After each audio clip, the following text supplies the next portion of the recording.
Welcome. Today is Wednesday, August the 11th, and this is the Board of County Commissioners' regular meeting. Kelly McNicholas Curry, our chair, is attending a family reunion, so I, as vice chair, will be filling in for her today. I have Steve Child, back from Moose Country, Alaska, in the room with me today. Steve, welcome back. You look great. You had a great vacation, didn't you? Yeah. Oh, great working vacation. Great working. He was calling into every meeting. So, and I have Francie Jacober at home, along with Greg Postman. And in the room, we have John Peacock is also here with us today. And of course, our wonderful IT department is going to help me through the technology of running this meeting, which is going to be interesting. So our first item at hand is, do we have any additions and deletions to the agenda? Patty, I believe there is one addition to the agenda through the attorney's office for Cougar Canyon. Right, it's an emergency ordinance, and I'm going to put it on the agenda as item number 7A. Is that correct, Mr. Ely? That will work nicely. Okay. Any other additions, deletions, or changes? No other changes. So I need a motion to approve an amended agenda. So moved. So moved. I have a motion, I have a second. Any discussion? Seeing none, I'll call the question. All those in favor, please signify by saying aye. Aye. Aye. Motion passes. Okay, next we're going to public comments. These are 3-minute public comment periods. It's for items that are not on today's agenda, or if there's any member of the public who wishes to comment on one of our public hearings and cannot attend the meeting later today, please let me know. So I will give, do we see anybody on there? Let's give the public a few, not a few minutes, but Kelly usually does the happy birthday song, washes her hands, and that's the time frame we give the public because of the time delay. Yeah, and then we're done.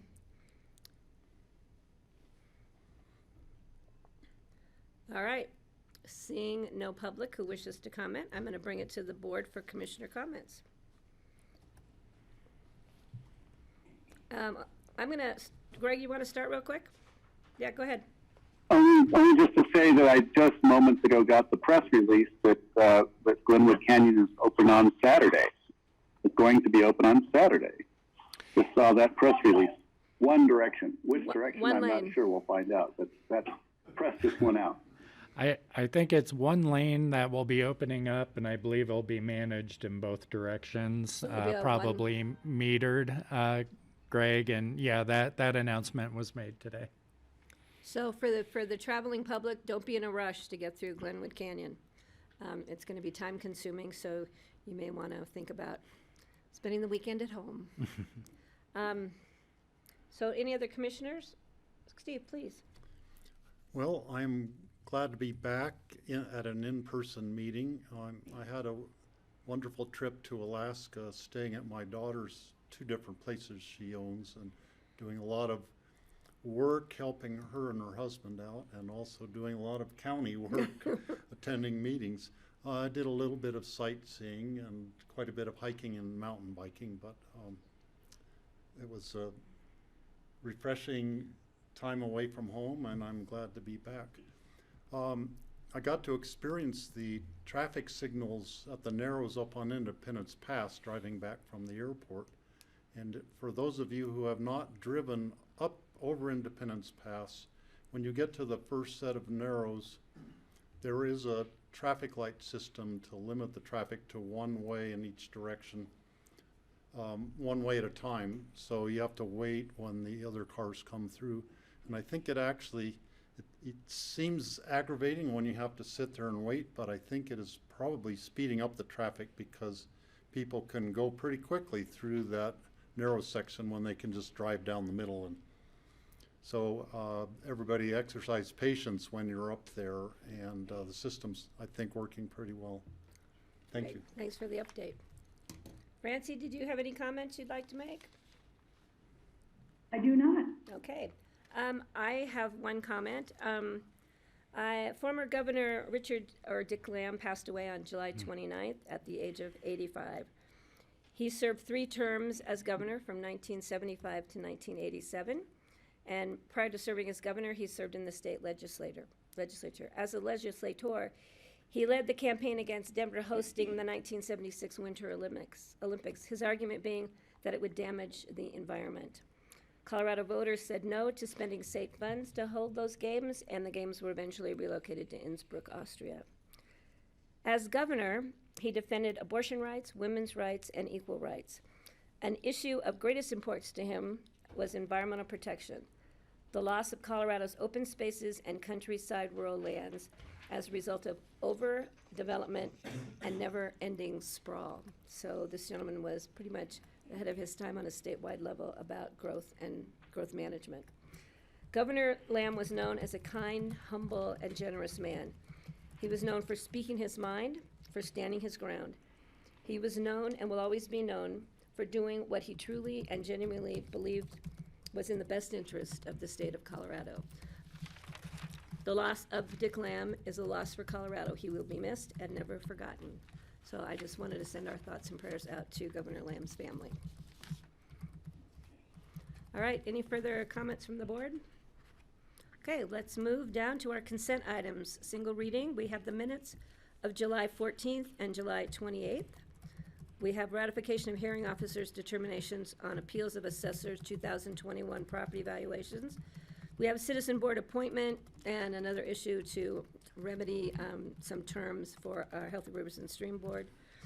We have a permit application and report of changes for a modification to premises or a boundary change submitted by WCT Restaurant with Woody Creek Tavern.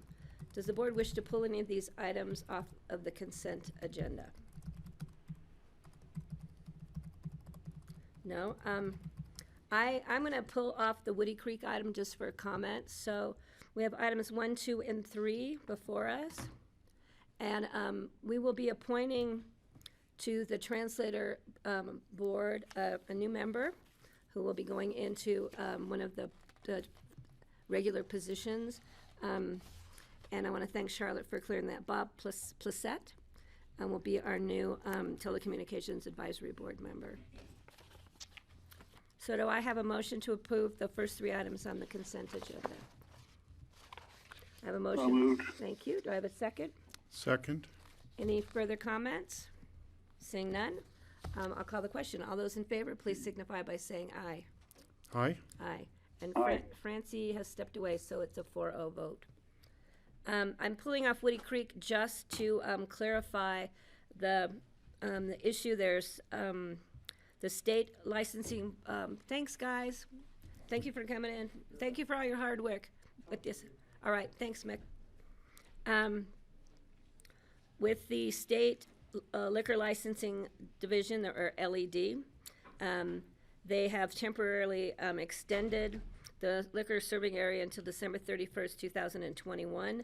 And I know staff is looking into any land use approvals that might be needed for this application to move forward on the county level.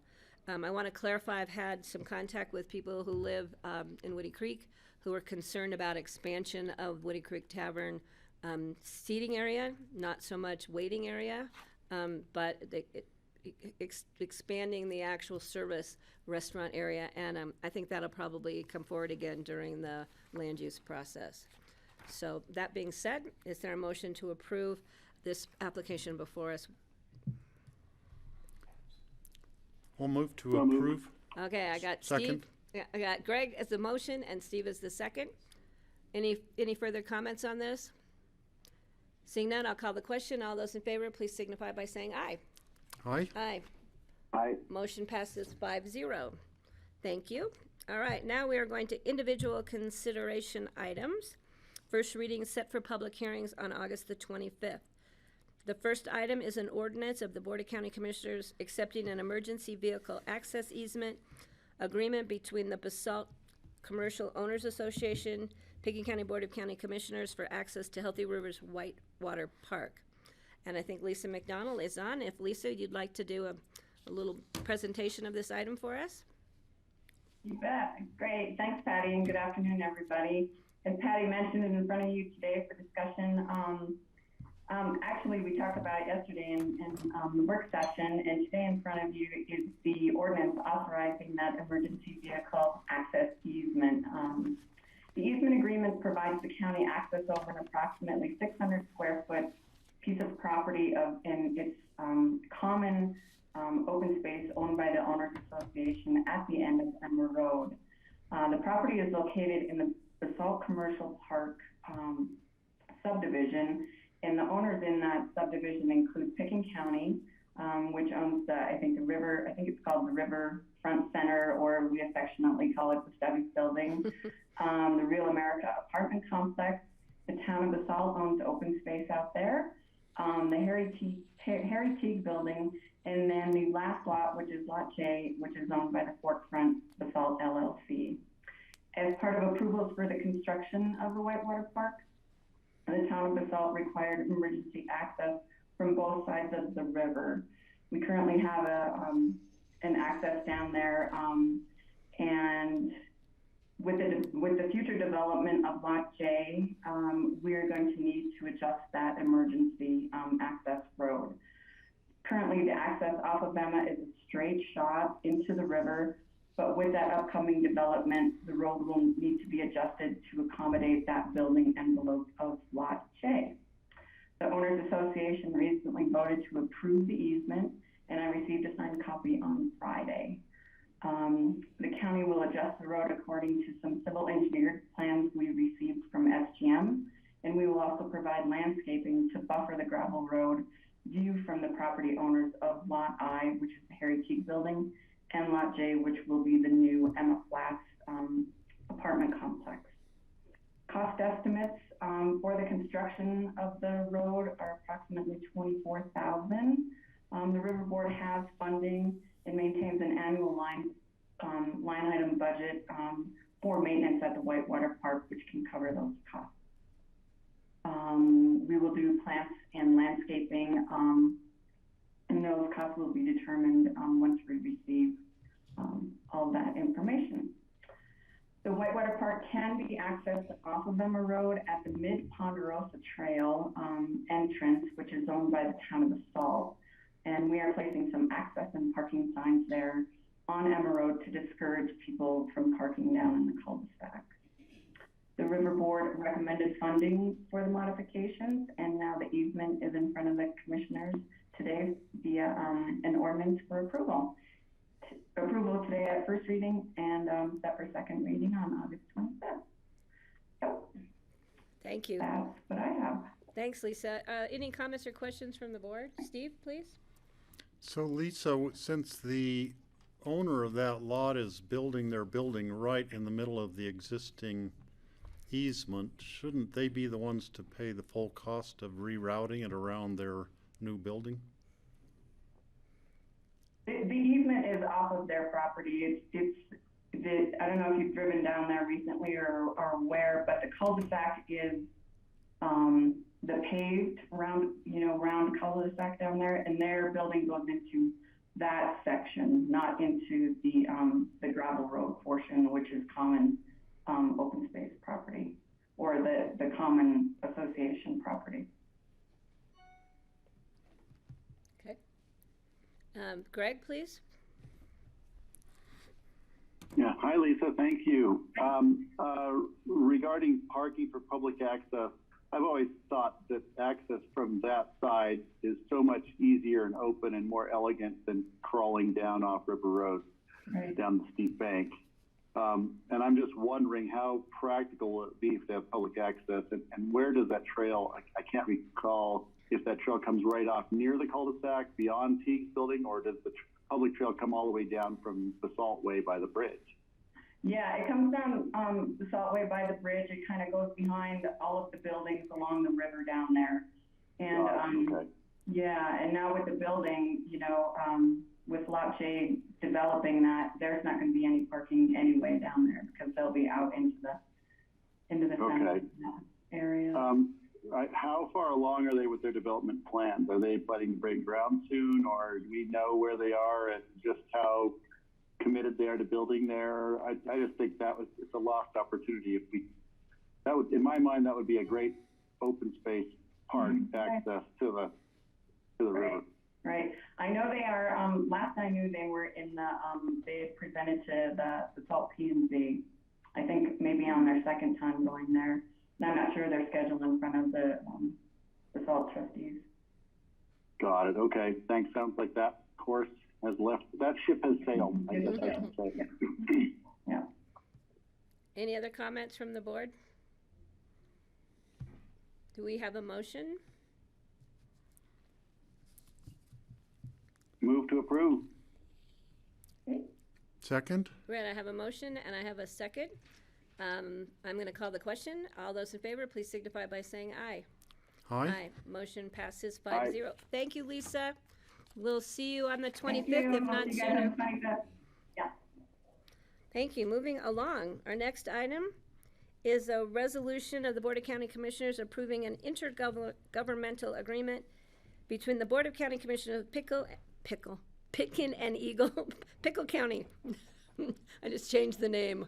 That was easy. For snow removal in the Frying Pan Valley for 2021 through 2025. So Brian Pettit is here today to present this item. Thank you. Scott Mattice, who would normally be representing this, is out today. So I'm Brian Pettit. I'm the Public Works Director. And this agreement has been in place since 1997 when the Pickett County approached Eagle County and said, hey, it doesn't make any sense that we drive about 19 miles with our plow up and then drop it on the county line. Why don't we make an agreement? So it made sense that Pickett County take over the 19 miles of the Frying Pan Road and a short segment of the Eagle-Thomasville Road for snow removal and rock removal from about November through April 1st. And so each year since 1997, that's been the agreement. Eagle County reimburses Pickett County for labor, equipment time, and any materials that are used on the road, like sanding material, that kind of thing. It's worked out very well for the counties and for the residents because it's consistent snow removal, and it's worked very well. So that's what this item is. I do have a couple changes that need to be made, that some errors, frankly, in the resolution and in the IGA. It should be through 2026. Oh. And then within the IGA in the agreement on number 2, it would be 5 one-year terms through December 31st, 2026. So we will make those changes for second reading because those are errors. Okay. Thank you for bringing that to our attention. Are there any questions for Brian from the board? Steve, please. Brian, I was trying to imagine other stretches of road that probably have Eagle and Pickett County crossing. The only one I can think of would be in the Emma area. And I'm not familiar with the route that the plow drivers take there, but they have to tie in the East Cypress Creek Road clear over to Capitol Creek Road also. So I think we already have our equipment going there plowing county roads the whole time.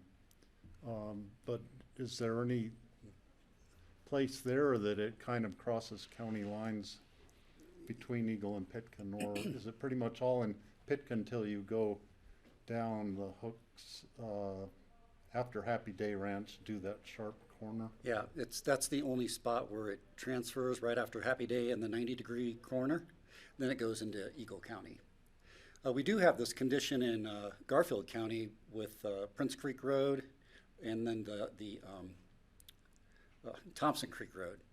And so Garfield County does plow those for us, and we're still waiting for a bill. So they just do it on their own, and we appreciate that effort there. But I don't know that there would be a lot of gain on the Emma Road there at Hookspur. So we haven't approached that yet. Okay. Another question would be, I don't know how many miles of road we have in the Thomasville, once you cross the county line, up around Thomasville and the Eagle-Thomasville Road, but if we're doing 19 miles of Eagle County Road in order to do a few miles of Pickett County Road, or I don't know how many miles do we actually do up there in Pickett County proper? Approximately 12 is what I would say, and I don't know the exact mileage, but that's close. And then the county road actually goes all the way up to Lake County, Hagerman Pass. But of course, we don't plow that far. Yeah, yeah. So it is a sizable section through Pitkin County Okay. above the Eagle County line. Well, then the reason I'm asking that is, how does it work for our workload? Would it make more sense to have Eagle County plow all of it and not us? Well, Is what I'm getting at. Yeah, I happen to be here from 1997, so we talked about that. And they only have just a couple people on this side, the Roaring Fork Valley side of Eagle County. So they would have had to staff up in order to do that additional work, where we didn't have to, because we had been driving through that 19-mile section anyway. So it just made more sense for Pitkin County to take it on. And at the end of the day, it's someone's paying for the effort, and it didn't matter financially, but it just made more sense from a workload for Pitkin County to take it on. Okay. Good questions. Good question. Any other questions or comments for Brian? Okay, so Brian will come back with the changes as far as the terms of this agreement, and that it will extend to December 31st of 2026. Correct. So that'll be made, those changes will be made and come before us at second reading, which will be on August the 25th. There will also be a public hearing at that time. So I am looking for a motion. I'll move to approve on first reading the resolution to approve an IGA with our board and Eagle County for snow removal in the Frying Pan Valley. Perfect. Now, Second. great, I have a motion, I have a second. Any further comments? Seeing none, I'll call the question. All those in favor, please signify by saying aye. Aye? Motion passes Aye. 5-0. Thank you. Great, thank you. Thanks, Brian. The next item is an ordinance of the Board of County Commissioners granting an underground sewer line easement to Lanes End Holding LLC. And I believe we have the County Assistant Attorney, Richard Y. Neely III. Hi, Rye. Thanks, Chairwoman. Patty just said, Ryan Neely, the assistant county, or one of the assistant county attorneys. And what I have for you all today is an ordinance of the Board of County Commissioners granting an underground sewer line easement to Lanes End Holding LLC. Lanes End Holding owns a property on Shady Lane, just outside of, well, it's actually in Aspen. They own the property at 205 Shady Lane. I'm here today with this ordinance because in October of 2019, Lanes End acquired a revocable right-of-way permit from Pitkin County to install a sewer line to serve the property at the house at 205 Shady Lane with an underground sewer line. And that sewer line runs from the house and connects up with the Aspen Consolidated Sanitation District trunk line, which is located in the Rio Grande Trail. We granted them the revocable right-of-way permit. Lanes End went ahead and did the work, installed the sewer line, repaired the impact to the trail, and revegetated the area immediately adjacent to the trail, as they are required to do by the permit, and continued along with development of 205 Shady Lane. At the time, what was neglected was the need for an easement from Pitkin County to permanently maintain the easement in the sewer line in the Rio Grande Trail right-of-way. That came to the attention of one of the representatives of 205 Shady Lane, and some time ago, they actually requested that the county grant that easement.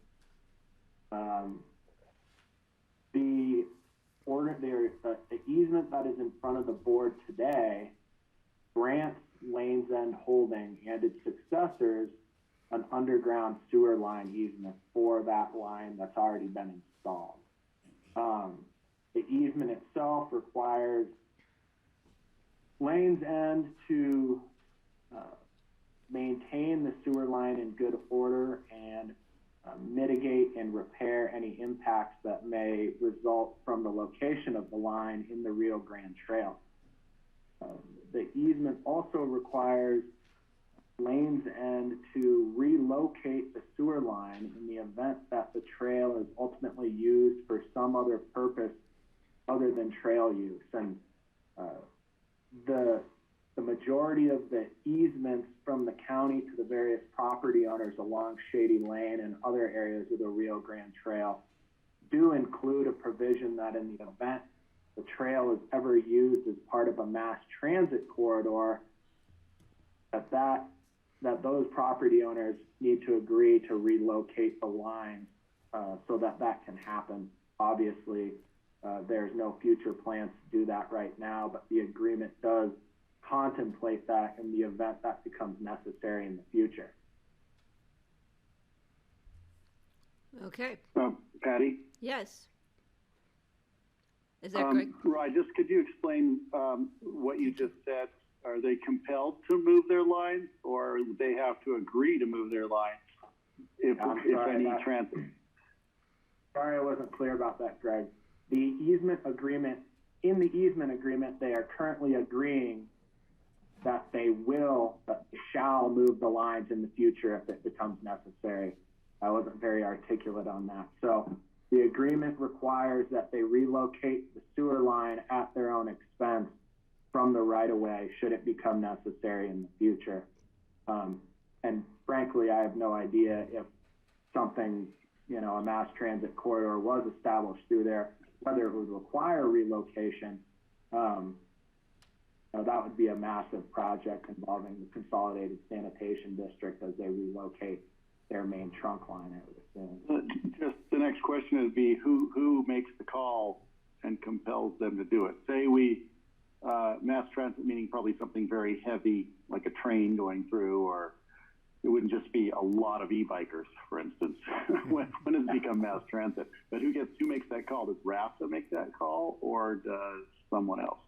The way the agreement is currently written is that we have the sole discretion to determine when relocation of the sewer line is necessary to accommodate that use of the Rio Grande right-of-way. Great, thank you. Thanks, Ryan. Any other questions? Ryan, I'm glad to see this finally coming to us. We've been talking about this sewer line for quite some time now. So if the board has no more questions, Yeah, board has no more questions. Greg, please. I'm sorry. I want to bring up the letter from Ham Tharp just about the technical issues, which he seems pretty alarmed about the sewer district on connection of a shared line versus separate lines. And I'm sorry, I don't know enough about any of this to know what's happened as a result. Did that letter have an influence here? It did have an influence, Greg, largely because there is an existing easement to serve the two houses, one at 205 Shady Lane, which is owned by Lanes End Holdings, who's the grantee here, and the adjacent property is 189 Shady Lane. Those properties have an existing easement to hook into the trunk line from the county. And when this first came to my attention, I asked, why do you need another easement if you have an existing easement? And to support why they did that, the property owner reached out to the Consolidated Sanitation District and had one of their representatives send this letter. Clearly, it's not an impossibility to install two lines or a line to serve both properties in one location, but this appears to be the preferred methodology that ACSD likes to see these houses hook up to the trunk line with. Great, thanks. I think it's a really good idea to go along with their suggestion. Okay, thanks. Good choice there, Greg. All right. Does anyone like to jump in here and make a motion to approve this on first reading and set for second reading and public hearing on on August the 25th? I'll make that motion. Thank you. Do I have a second? Greg, thank you. Everybody's just jumping right in there today. I have a motion, I have a second. Any further comment? Seeing none, I'll call the question. All those in favor, please signify by saying aye. Aye. Thank Aye. you. Greg, Rye, we're moving it along for you. I can see that. Thank you, commissioners. I appreciate it. Thank you. So now we have our 7A item, which is an emergency ordinance authorizing acceptance of a covenant for the Cougar Canyon outparcel in compliance with 2008 Rural Area GMQS allotment and determination of development obligations related to activity envelope approval. So I think, Mr. Ely, are you taking this one? I am. Thank you, Patty. And I can tell by the hesitancy in your voice, you caught a typo in the title to the emergency. Yeah, wasn't quite sure And what that it's word already meant. been corrected. And it's already corrected, so not to worry. If I can share a screen with the board, where that might be.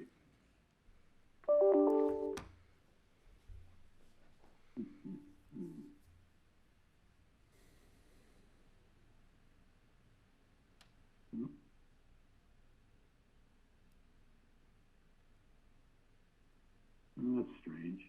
I have a map to pull up of the subject parcel, but for some reason it's not advancing to my computer.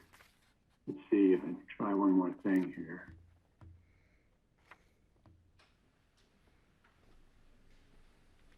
Sorry for the delay. There we go. So this is a map from the county's GIS system that shows the location of the subject property that concerns this particular emergency ordinance. It is located right here. This is Juniper Hill Road. This is the City of Aspen Cozy Point Ranch, also known as Cozy Point North. And the property here came to the county in mitigation for the impacts generated in employment concerning the development of Cougar Canyon subdivision. This, in fact, is a outlying parcel from that subdivision, which is located in this direction on this map. And the county has had this for a number of years. It exists on the county's books, so to speak, as an asset for the Pickens County housing, employee housing program. The county, of course, had the option to put affordable housing on that property or to transact it and then to put the proceeds within the housing program. And that's the election that the county made some time ago. And the property has been listed and is now under contract. The contract was authorized by the BOCC way back in on February 10th of this year, and has been proceeding through diligence. There have been some objections related to the two approvals that are the subject of this emergency ordinance by the prospective purchaser, primarily as they relate to items that seem to be less important due to the passage of time. The growth management allocation was affected in 2009, so it definitely has some time on it, and was done to allow one single-family house on the property, limited at a size of 5,750 square feet. So the some of the terms of the growth management allocation and the activity envelope determination are certainly old, as are the underlying approvals, and lack some degree of relevance. For example, in this section of the property where the cursor is, there was about an acre or so of disturbance that was required to be revegetated. And given the passage of time, the property has somewhat regenerated itself. So native species have moved in here, grasses and shrubs. And so that obligation is being relieved of the potential purchaser. Other obligations relate to the actions that were taken at the time of the application and the award of the allocation and the activity envelope. And of course, the prospective purchaser was not a party to those actions and does not know about any other representations that are made apart from what's on the record or within the documents of approval. And so the purchaser is requested to not be bound by representations that really can't be determined at this point in time. So what we have in front of the board now is an ordinance, which is necessary under the terms of the county's home rule charter, for the board to accept a covenant, which would be an interest in land, burdening this property for the benefit of the county. And the covenant tracks the underlying approvals, the growth management allocation, as well as the approval for the activity envelope located on the property, which is in this corner of the property, and establishes what would be acceptable to be recorded and accepted by the county at the time of closing, so that the purchaser knows exactly what is expected of them and what obligations that they are under. The matter is in front of the board as an emergency ordinance because we are endeavoring to try to close this thing finally by the end of the month. I'm not sure if that is possible, but from our end of it, we'll do whatever we can to facilitate that. And happy to take any questions if there are any. Ask the board to adopt this emergency ordinance, and we will set it for a confirmatory reading. I'm not sure of that date, so that is why it's left open at this point. Thank you. All right. Francie, please.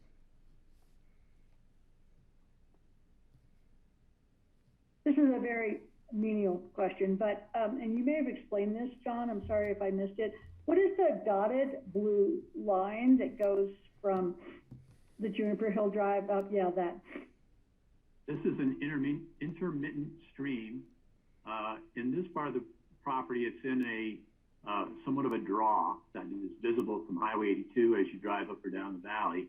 And then it comes into the property here where the grade of the property flattens out. It's significant in that the activity envelope is set back 150 feet from this intermittent stream. Pursuant to the county's regulations, the setback is 100 feet, but in this case, it was enlarged to 150. Okay, great, thank you. Any other questions for John? So John, there is a possibility that we may hear back from the potential buyer and maybe coming back to the board in a changed form. Is that correct? Or is this set in stone now?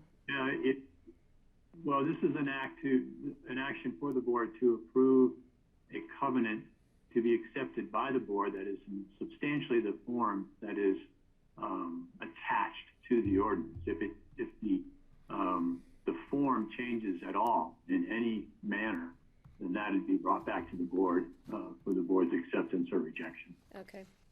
And we do not have a date for the confirmatory second read public hearing, correct? That's correct.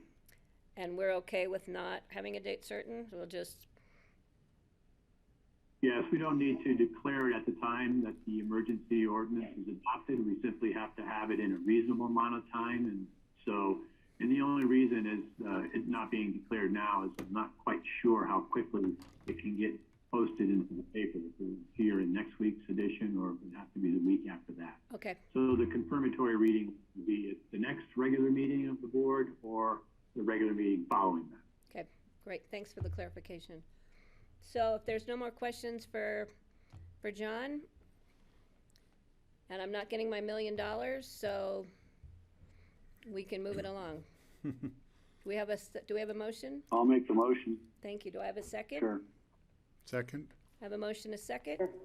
Any further comments? Thank you, John. I know this has been a long process. I don't know how many times we've seen this property come and go over the past 20 years, so it's good finally to put it to rest, hopefully. and put that money back into the housing fund where we can use it for other projects. So I'll call the question. All those in favor, please signify by saying aye. Aye. Aye. Motion passes 4-0. I think I need to correct that. I think I've been saying 5, but Kelly's not here. So forget all those 5s that I called. It's always been 4. All right, thank you. Now we are moving along to our public hearings. The first item is a resolution of the Board of County Commissioners approving an intergovernmental agreement with the Colorado Department of Transportation to complete reconstruction of the Maroon Creek Roundabout. And Brian is back with us. Great. Thank you, Patty. I'm Brian Pettit. I'm the Public Works Director for the county. This is second reading, so the board's heard this before, but just a quick spiel on what it's about. This is a project that would take place next summer, April through probably September, if everything goes well, that the state wanted to take on. Originally, it was a project from their Airport Business Center to Cemetery Lane. The city of Aspen approached CDOT and said, hey, we would like to hard surface the roundabout so it lasts longer, because the asphalt was not wearing well with all the turning movements through the roundabout. So the state put together a plan set and an estimate of a little over, I think it's $2.5 million to do the roundabout, to make it concrete, and also to improve its functionality, basically the approaches to the roundabout. So then CDOT went out to the other partners, the EOTC, City of Aspen, and RAFTA, and Picken County, to see if they could drum up some financial support, because this additional expense was not in the budget. The City of Aspen gave about $1 million. The EOTC recently contributed money, as well as RAFTA. The ask to Pitkin County is $100,000. That's what this resolution covers, is just a contribution to the roundabout project for $100,000. Subsequently, CDOT has talked about having a detour to utilize Smithway, McLean Flats, and then Cemetery Lane to get passenger cars and light trucks around that construction site.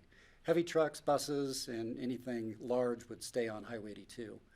There would be no enforcement of this detour, but we would need to advertise it as a possibility, knowing that people would use it anyway. At the first reading, I think Commissioner Postman asked that we have something in writing from CDOT. We will get that, Greg, but given the Glenwood Canyon problems, I've kind of backed off getting that in place. But we will get something in writing which basically says CDOT will take care of any problems with McLean Flats or Smith Way resulting from the detour. We keep monitoring that road anyway, so we'll know the starting condition of the road and the end condition. Correct. We will video that full length. Right. Yeah. Greg? Thanks, Brian. Appreciate you getting that question answered for us. I've been approached by more than a couple people saying, hey, this sounds, especially with the closure of Glenwood Canyon and anticipating that it was going to go on for months perhaps, I've had people say, hey, wait a minute, is there any way they can delay this a year? Does it have to happen next summer, especially after this incredibly busy and choked highway summer we have? I know some people are really distressed about it. And has CDOT committed to, and it sounds like their plate's going to be quite full too, but the repairs they're doing, has there been any discussion about pushing this back a year, or are they full speed ahead? There has been no discussion of delaying it. That area of the road needs repaired anyway. The budget's in place, and I think CDOT's ready to move forward. So if there are circumstances that start pushing traffic this way more, I think we could have that discussion. But CDOT has this project programmed and budgeted, and it's ready to be done. Great. Francie, did you have a question? Yeah. Yeah, I had the same comments as Greg, so it's covered. Thank you. I guess I'm just going to tell them to maybe to spend the summer at the beach next summer. Not the North Star Beach.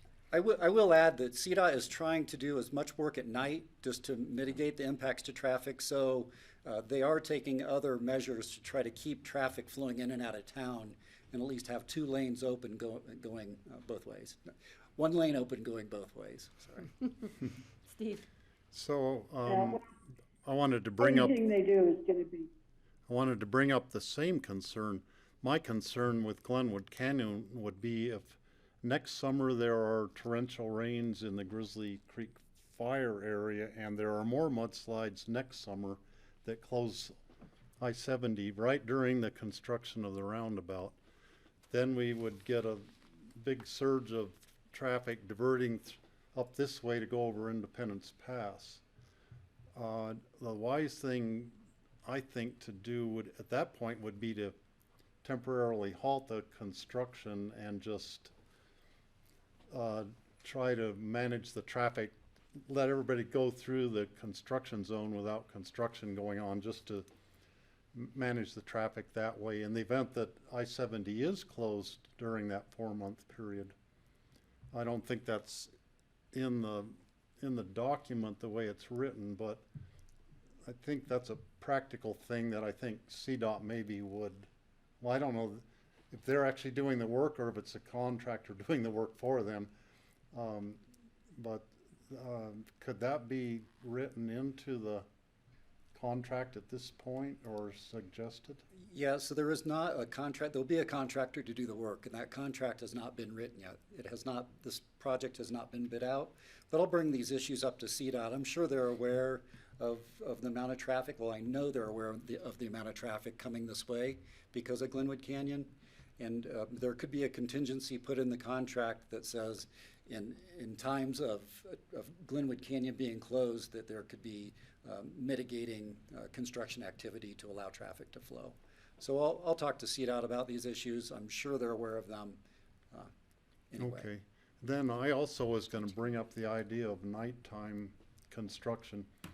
In Alaska, they have a short construction season, and they were doing highway paving projects at 11 o'clock at night. They were still out there working. Granted, that's sort of like 7 o'clock at night here. It's very light, way late into the evening, but is there any way they could actually shorten the 4 months to something less by doing more nighttime work than even planned at this point? Yes, is the answer. Yep. So Okay. that'll be worked out through the contracting part of the project. Okay. Okay, Greg? Yeah, just on that topic, Steve makes a very good point. We have every reason to believe we're going to see mudslides next summer and for several summers following. Just to get the root systems that had burned out to regenerate is a process that I'm told by Forest Service could take up to a decade. For the old root systems to disintegrate and the new ones to come in and actually start securing the soil. So I'm guessing we're going to be looking at mudslide activity for a while, and I'm sure CDOT anticipates that. But it could be an interesting summer if we get more of the same. I hope the repairs are built with very flexible material that bend and then spring back. Yeah, I think the plan is to use some new kind of durable pavement of sorts, so we won't have the issues with the frequent pothole needs to repair potholes. Yeah, and I was going to bring up the comments that I think we've all been receiving both by email, by phone, on the street, of people concerned about the timing. I remind people that it's a CDOT project. It's, kind of a City of Aspen, CDOT, the county is just contributing funds to help get it done because it needs to be done. And I'm sure CDOT will take into consideration issues related to traffic and mud flow and in the canyon, et cetera. And also, the big concern is keeping that open for emergency response vehicles, both fire and ambulance, especially coming and going from the hospital. So, yeah, so I know they'll be thinking about that when they have time to think about something other than the canyon. Okay, Francie?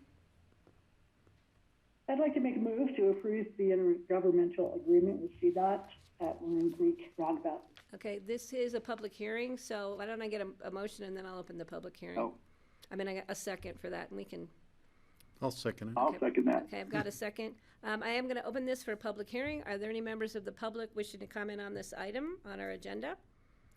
Do we see anybody there? And we now have Kelly joining us. So Kelly, welcome. I thought you'd be on a paddleboard in the middle of a lake, calling us, making us all jealous. All right. Seeing No, the weather's not great today, so we're out walking around town. Okay. Well, it's nice to see you. I hope everybody's doing well, feeling well. So I see no public You wishing look so relaxed. Yeah, I know. I see no public wishing to comment, so I'm going to close the public hearing and bring it back to the board for a vote. All those in favor, please signify by saying aye. Aye. Aye. Aye. Aye. Kelly, are you voting on this with us?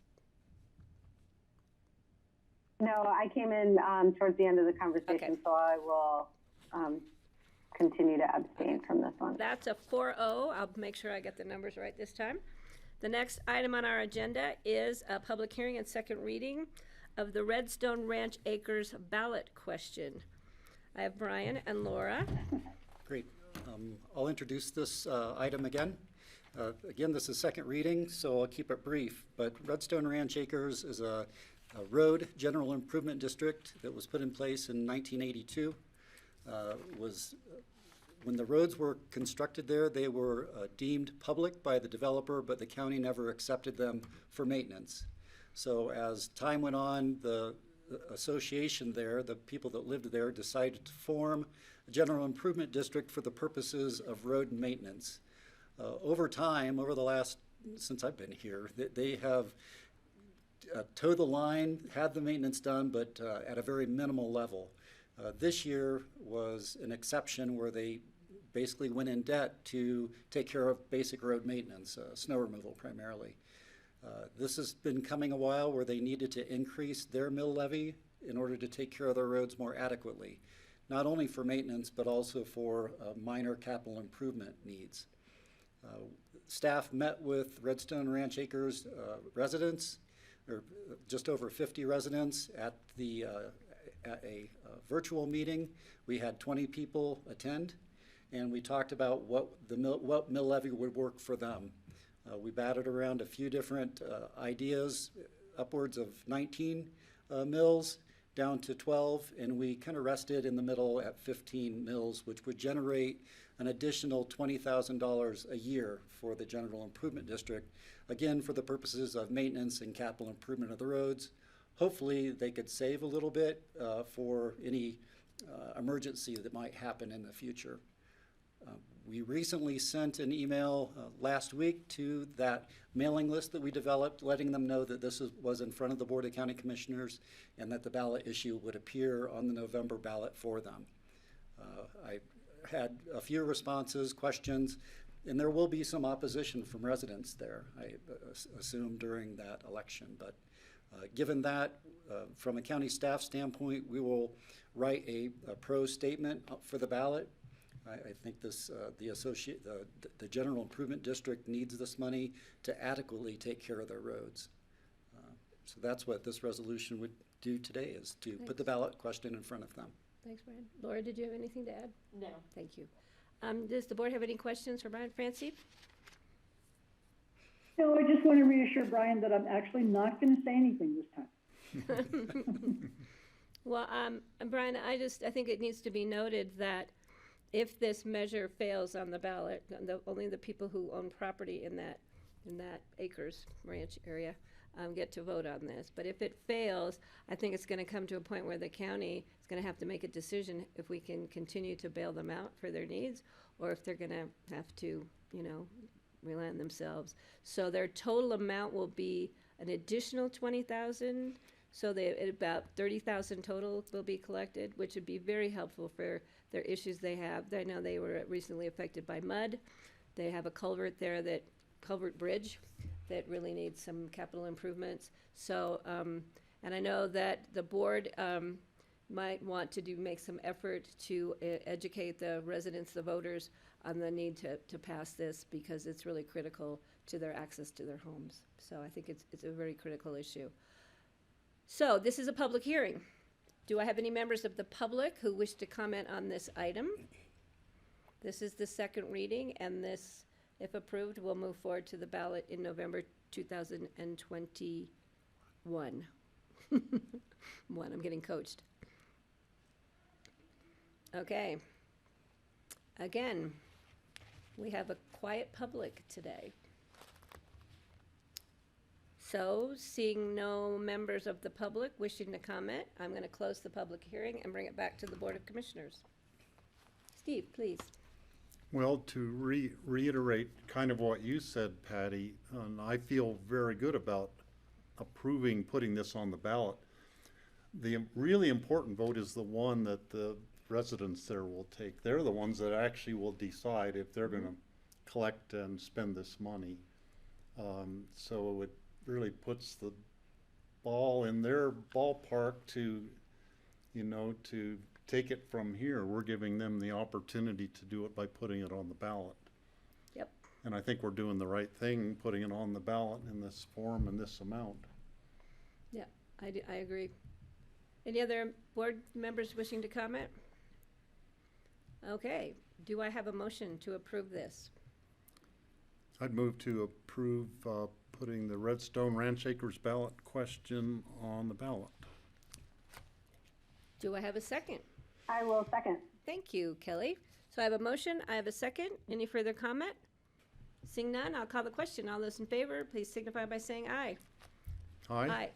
Aye. This Aye. is a 5-0 vote. Just to clarify that. All right, the next item on our agenda is an ordinance of the Board of Commissioners amending sections 83010, 83020A1, and 83020B1 of the Pickens County Land Use Code, implementing changes for calculating the employee housing impact fee. And I believe that we have Mr. Ely back with us to present this item. Thanks, Patty. As you announced the item, it is a public hearing today. It is the second reading of this ordinance. The ordinance affects 3 relatively small changes to the land use code, but the changes are substantial in their effect in that they change the calculus for the imposition of employee housing impact fees on development that will obtain building permits or development approvals from the point of time of enactment of this ordinance forward. So there is there are no changes or no modifications to the ordinance as the board saw it at first reading. All the terms are still the same. So I'm here today simply to facilitate the discussion and to answer any questions. I would, however, point out there was one question that was held over from the first reading, and that concerned the effect of the change to the calculus in incorporating sales data from the entire county as opposed to just the unincorporated portions of the county. And I guess to answer that, what I would do is point to an attachment in the packet. It's labeled Attachment 1. Let me pull that up on the screen share. And that chart looks something exactly like this. It appears in your packet. I'm not sure what page it is. I'm not sure quite how the page numbers are generated or how I can get my hands on them to make this a little bit easier. But the chart is titled 2021 Pickens County AMI at 100%. And then the amount of that 100% AMI for a 2-person household. And that appears in red at the top of the chart. So if you look at the 2 columns on the left of this chart, it isolates changes to the impact fee for 4 different, randomly selected house sizes. It compares what the current fee is today, right here in this column, and they appear right down here. These numbers in the extreme left column, I should say, reflect locally occupied residential structures at these sizes, and these numbers reflect non-locally occupied residences at the same sizes. So these are the fees that are in place today. If you change the calculus to incorporate within the calculation sales data from the entire county as opposed to just the unincorporated portion of the county, the numbers change just like this. So the 17,954 goes to 31,379. And that would be for a locally occupied structure from 5751 in size. It's not a bracket. This is an actual calculation from this particular size as opposed to a bracketed size, let's say 5751 to 8,000. And then you can see the changes on each couple. Just for comparison, also, if you want to see what happens if you add one extra variable into the mix, these two columns on the right reflect the exact same data calculation, only the change has been made to remove the variable rate mitigation that is reflected here and here to 100% mitigation across the board. So that's how these numbers are generated. Additionally, let's see if I can pull this up relatively quickly. You're all familiar with this calculation chart by now. This calculation chart is the same chart with the same data as in place right now under the current code with one change. The change is that the data, or the final impact fee for one FTE, one full-time employee, has been affected by a change to the collection area for retail residential free market sales data. So the only change appears in this item here, which is labeled I in the chart. In the existing calculus, this value that reflects median market price per square foot of residential construction is $633. By looking at residential sales for the entire county, that number goes from 633 to 865. And it changes the end result to 374,943 per employee. And you can see from the previous chart, oops.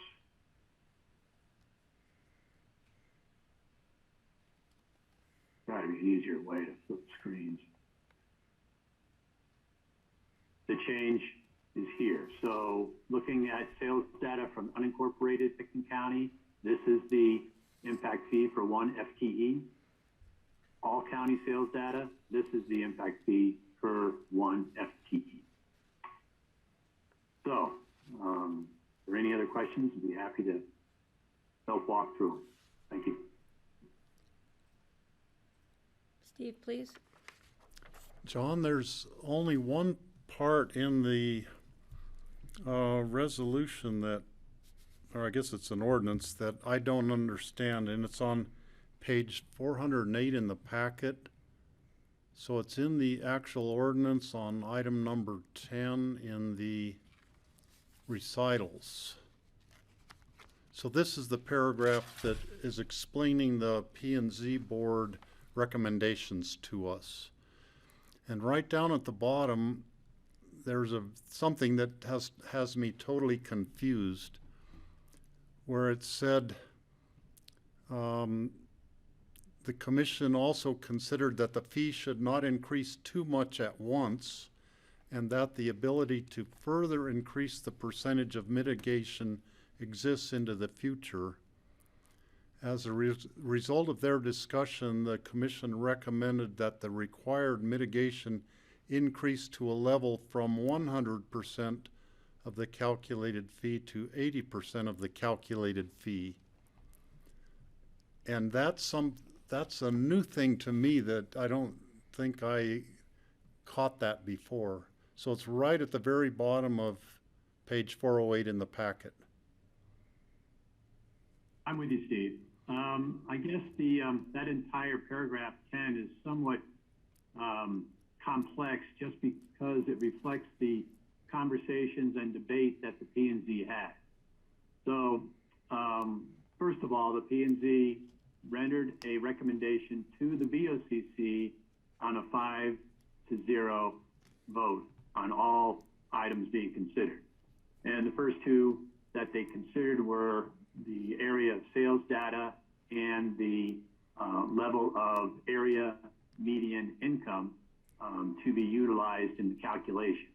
And they all recommended that the sales data be from the entire county, and they all recommended that the area median income, the AMI, be decreased from 100% to 80%.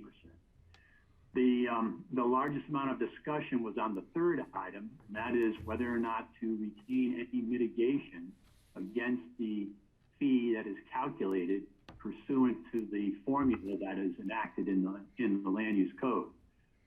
There was dialogue that went to the idea that the housing market, as reflected in sales and in rentals, as well as the development activity for residential property, is so strong that there is not much logic in discounting what the true impact is. In other words, to reduce the mitigation that is required from 100% to some lesser number.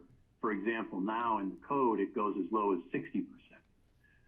So, but that was also contrasted with a couple of comments that were related to whether or not the impact fee should go up to a full 100% mitigation right away, or should it be stair-stepped up, and whether or not there would be too much of a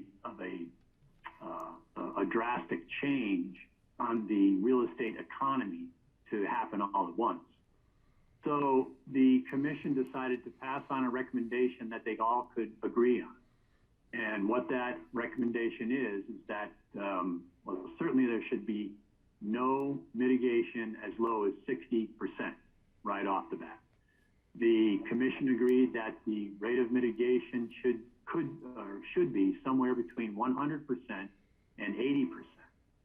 And that if the BOCC thought 100% was appropriate, and that pretty much ends the conversation. If the BOCC thought that something less than 100% was appropriate, then they further recommended that the variable mitigation rates for residential construction be retained.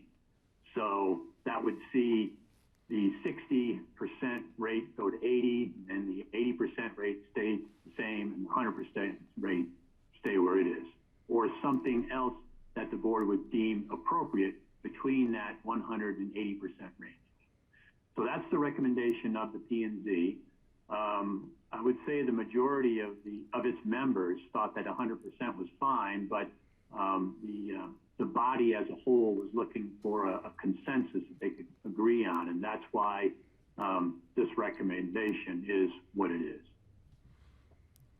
Okay, so they said if we decided not to do 100% mitigation, they wanted to keep the 60, 80, 100% thing that we have already in place, basically, which would be more fair to, or whatever those numbers are in the current numbers.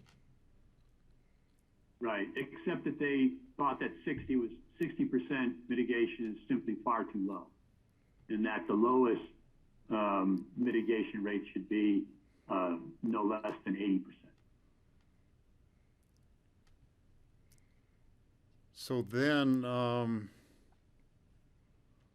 what does based on that then, what does this ordinance recommend? What is it saying that we are going to enact? 100% mitigation or 80% mitigation? Yes, the recommendation in the ordinance and the language that was accepted on first reading reflects 100% across the board. Well, that's what I recalled, so I just wanted to verify that. And John, that also includes an 80% AMI or 100% AMI? 80% AMI. Okay. And if I can, let me flip to the code language.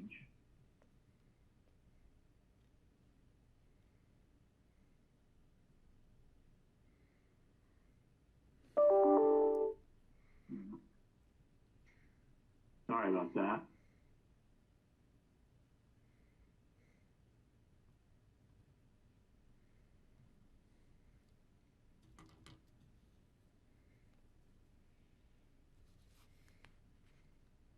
Okay, there it is. You really got to be quick with the finger to get the screen share going. So here are the actual land use code amendments that would be affected by the ordinance that is being recommended to the board. This is section 830, which is the employee housing impact fee contained in the land use code. 830.10 is the intent, and the changes appear here in red line. So for the 4 different types of development that are discriminated between within the land use code: residential, commercial, tourist lodge accommodations, and unclassified. The commercial, tourist, and unclassified is going from the 60% to 100. And for the residential, the local occupancy and the non-local occupancy is moving to 100%, and the variable rate of the 60% for this size, 6751 to 8,000, 80% for 8,001 to 11,000, and then 100% for sizes over 11,001 foot at 100%. So the recommendation and the code language reflects that 100% across the board. In addition to that, the calculation of the fee, which appears in section 830.20, is changed with 2 simple amendments. In section A1, the target income for employee housing is 80% from 100%. And this was just a typo that I saw last time in front of the board at first reading. Said mean, and so it's been changed to the correct reference of median. And then one more change in section B1, where it states sales data shall be collected for all areas of, and then unincorporated is deleted, all areas of Pickens County, including municipalities, is the new language that is offered. So those are your actual code language changes. Okay, thanks, John. Steve, did you have more questions? No, I'm good. Any other questions, comments from the board? Kelly, please, and welcome.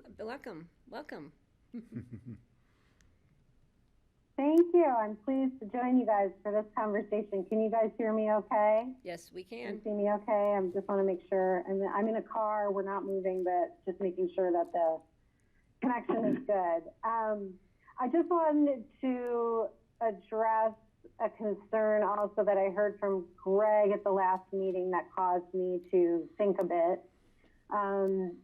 And Greg, if I summarize what your comment was correctly, I hope. What I had heard was Greg's question of, is AMI even the right, metric to use when we're looking at affordability for the workforce population?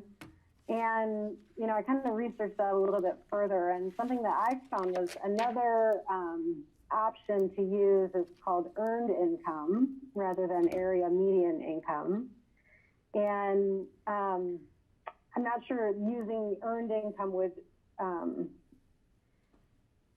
assuage some of the concerns about the expense of the fee, because earned income is based on, earnings and wages rather than other sources of income like interest in investment income, things like that.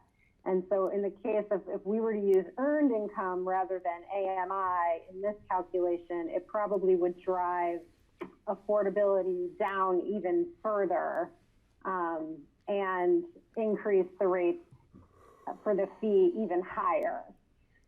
So I just wanted to share sort of that research and thank Greg for kind of having me vet out this topic a little bit further. And I'll hold my other comments for after the public hearing. Thanks. Thank you. Okay, this is a public hearing. I'm going to open this item up for the public to comment. Do we have any members of the public?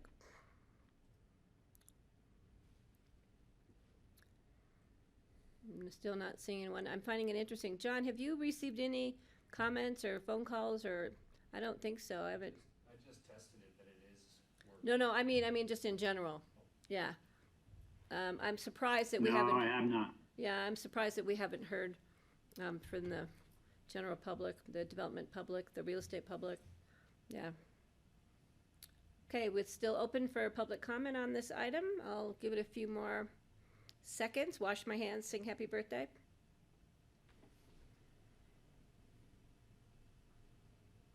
All right. Seeing none, I'm going to close the public hearing and bring it back to the board for comments. And I know, Kelly, you wish to comment after the hearing? Yeah, thank you. You know, I'm zooming in from my mother-in-law's car from northern lower Michigan because this topic is super important to me to take time out of our, you know, scheduled family vacation this summer. And I appreciate all the dedication of this board and all of you, my colleagues, in trying to solve this housing problem. You know, you've heard me say it before, but you know, this is our only skin in the game in trying to say, you know, help solve this housing crisis that is desperate and really growing more dire by the day. And I think that the proposal we passed since first reading, and I hope we pass and, you know, hold up our floor to support a year-round community, to have development pay its full way, and that, you know, this is not the time where we need to make adjustments that favor the development community right now. We can always revisit this if economic conditions change, if we do start to hear more from the public related to this fee. But I do think this is the right thing to do right now and will really help our coffers so we can start to acquire and build more affordable housing that we just need really desperately in the community. And I urge your support on second reading for this. So thank you. Thank you, Kelly. Other commissioners? Francie, please, and then Greg. Did you say me first? Yes, I did. Yeah. I just wanted to support what Kelly said. As I said the last time, I think this is really important that people who want to develop need to cover their impact on the community. And this is how we do it. This is our way. And in terms of, you know, whether we make it easier for locally owned and mitigate them at less and all of that, I think those are all something that the developers or the owners can think about when they think about the size of their house. That's when they should be thinking about that. And I think that in many ways we need to, and I know, John, you don't like me addressing it from this point of view, but I think in many ways we need to influence people to build smaller houses in every way we can. And if one of those ways is this, and this matches the metrics that have been used to develop this chart, then I think it's really important that we pass it as it is presented to us today. And thanks a lot, John, for your presentation. Thanks, Francie. Greg? Yeah, thanks. I'm prepared to pass this, but I'm really concerned that, you know, I think that we're not going to hear from anybody until the deal's done and the newspaper reports it. And I'm just wondering, we can't anticipate all the issues that are going to cause concern among parts of the community. But I'm thinking we should be making sure maybe press releases in advance of something like this, because the newspapers clearly aren't catching this before it happens. So they're going to be reactive.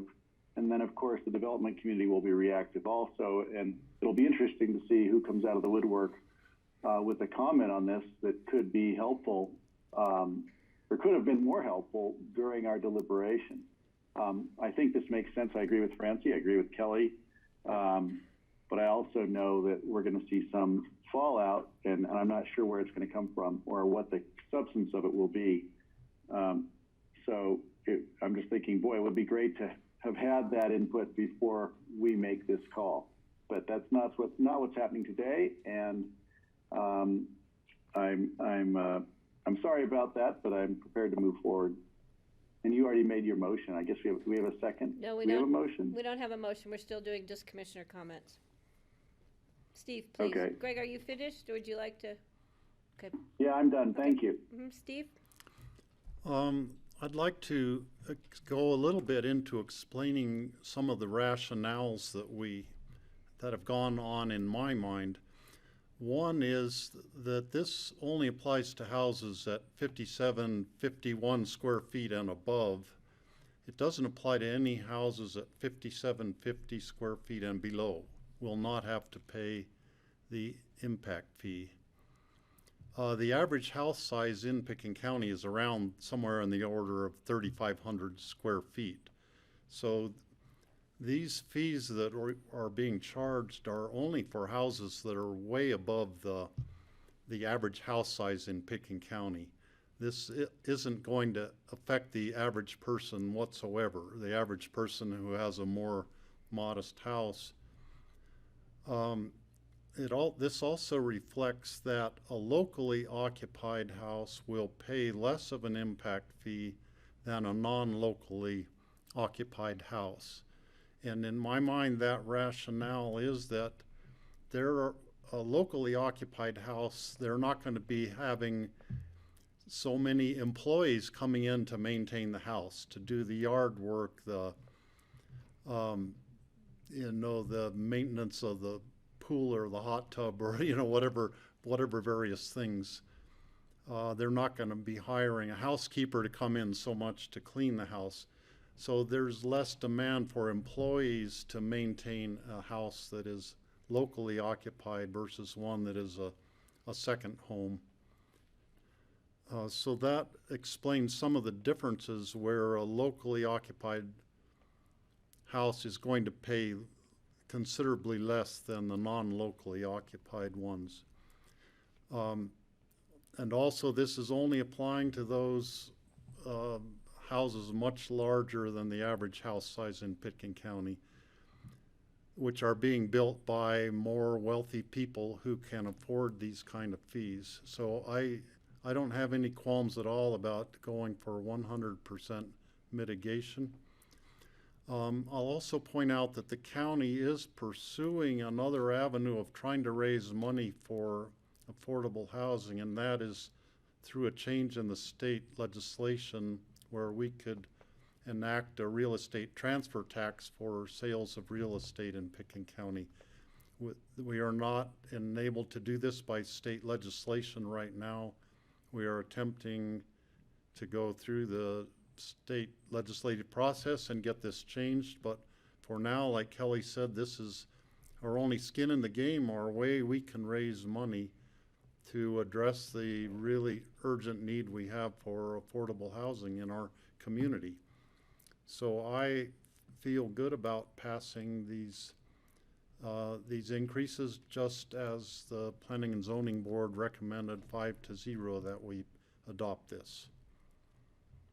So with that, I'd be glad to make a motion to approve this ordinance of the board amending sections 830-10, 830-20A1, and 830-20B1 of the Pickens County Land Use Code, implementing changes for calculating the employee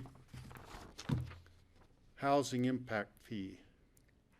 I have a motion. Do I have a second? And I would like to second. Okay, and then I do have comments. Steve beat me to the motion before I get my comments out there. I find it interesting that, when the first thought came up about using all of the sales data countywide, I was supportive of that. But then in doing a little homework and looking at sales, real estate sales, there's a big difference, I feel, between the value of a home within, say, the city of Aspen or in municipality, and county properties that sell outside of the municipalities. You can tell by the difference in the numbers how much more the impact fee is based on all county sales data versus just on unincorporated.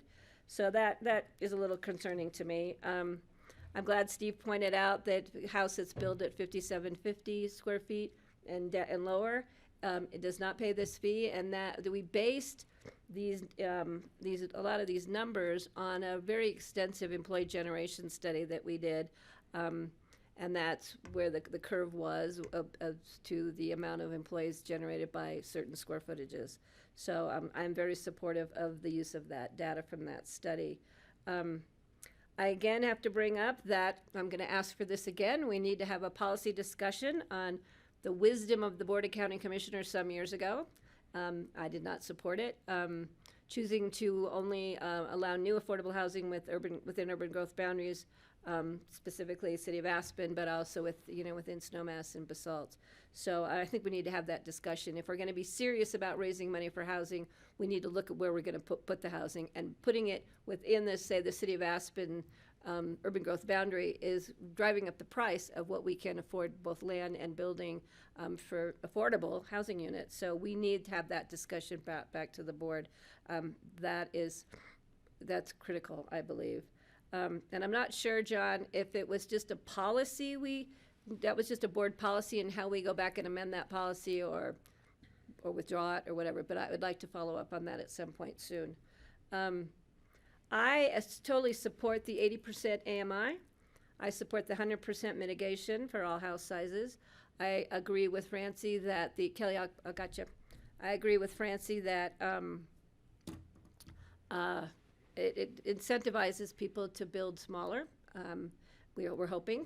And of course, the issue of resident-owned versus non, I think is very critical, because we would like people to build smaller houses and live in them full-time in our community. I think that's in the best interest of the community in many ways.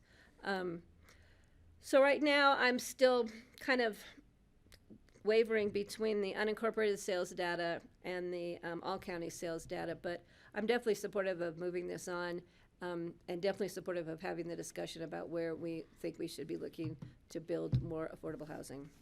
So Kelly? You almost got me totally there, Kelly. Well, thanks, Patty. And I support your desire to have a conversation to find all the appropriate areas of the county where we could build housing. And so we'll make sure we have that conversation. And I do just want to, and Steve, thank you for drawing a fuller picture of the context that we're passing this in. And I do just want to point out, there still remains, any applicant still retains the opportunity to provide the affordable housing rather than pay the fee, or to come to the board and argue, why the fee should be reduced on their own behalf, or other ideas they have for mitigating that. So I feel like there are options for the members of our community. And then additionally, something that Jeffrey Woodruff had said when he came on to debrief us on the P&Z conversation was that, looking at the cost of like a TDR, people are willing to spend hundreds of dollars of additional square footage just to build right now in our community, with TDRs going for $1 million. That's $400 a square foot for a 2,500 square foot TDR. Even at the most expensive, when you look at, the $1 million fee for a $15,000 house, that's $68 a square foot, which if somebody is paying upwards of $800 to $1,000 to build, plus an additional premium for TDRs, I think this is not unreasonable for the impact fee to be fully paid. So I don't know if that gets you there, Patty, but that's sort of how the calculus comes out at the most expensive fee. So thank you, and that's all I have. Well, and Kelly, that being said, I appreciate that. But Greg, did you have comments you want to make? Oh, only just to, really just to reflect that, I think that honestly these fees are going to be insignificant to somebody who's coming in to build 15,000 square foot houses. And I don't think it's going to control house size if they can still make the profit they're making on the big houses. But what it does is generate some more income to help us mitigate affordable housing. But we'll see. I am going to support what the board's motion is, but I want to request that John Ely, that we do keep an eye on the sales values and see what's changing in that real estate arena locally, to see the significance of the unincorporated versus all county sales data. So, because Kelly's right, we do have the opportunity to move this forward and then to reconsider it on changes in the economy, changes in the development world in our county, And I'm hoping that if, the public becomes aware of this, and, Steve's right, how did we put it out there? We followed the process as we should. And, developers follow our agendas, and I'm sure that they saw this on here. And it is surprising that we didn't have comments or letters or, that we weren't contacted. So I'm comfortable moving it forward, but I'm also comfortable in, if things change, reconsidering it and bringing it back at some time in the future. So I'm not sure, Kelly, if you got me there, if I got myself there, but I do have concerns about this large increase, but and I'm not saying because you have money, can build a big house, you can afford this. I'm just saying it's the right thing to do based on the data we collected for employee generation of larger square footages. So I'm comfortable. Greg, I saw you waving at me. Well, it's just funny. I happened to see a newspaper headline earlier today. It was a letter to the paper talking about how, we have a lot of visitors who do contribute. The argument was a visitor from Texas saying, hey, we contribute to your community. And I was just thinking, well, this is a way of making sure that the costs are borne. But it occurred to me that, I'm only saying this tongue-in-cheek maybe, that are we going to incentivize second homeowners to come and live in their second homes and actually live here full-time? That's their choice, and they're doing it right now anyway, and it's not based on paying a housing mitigation fee. So, Francie, did you have something more you wanted to add? You're on mute. I think between all of us, we've said enough.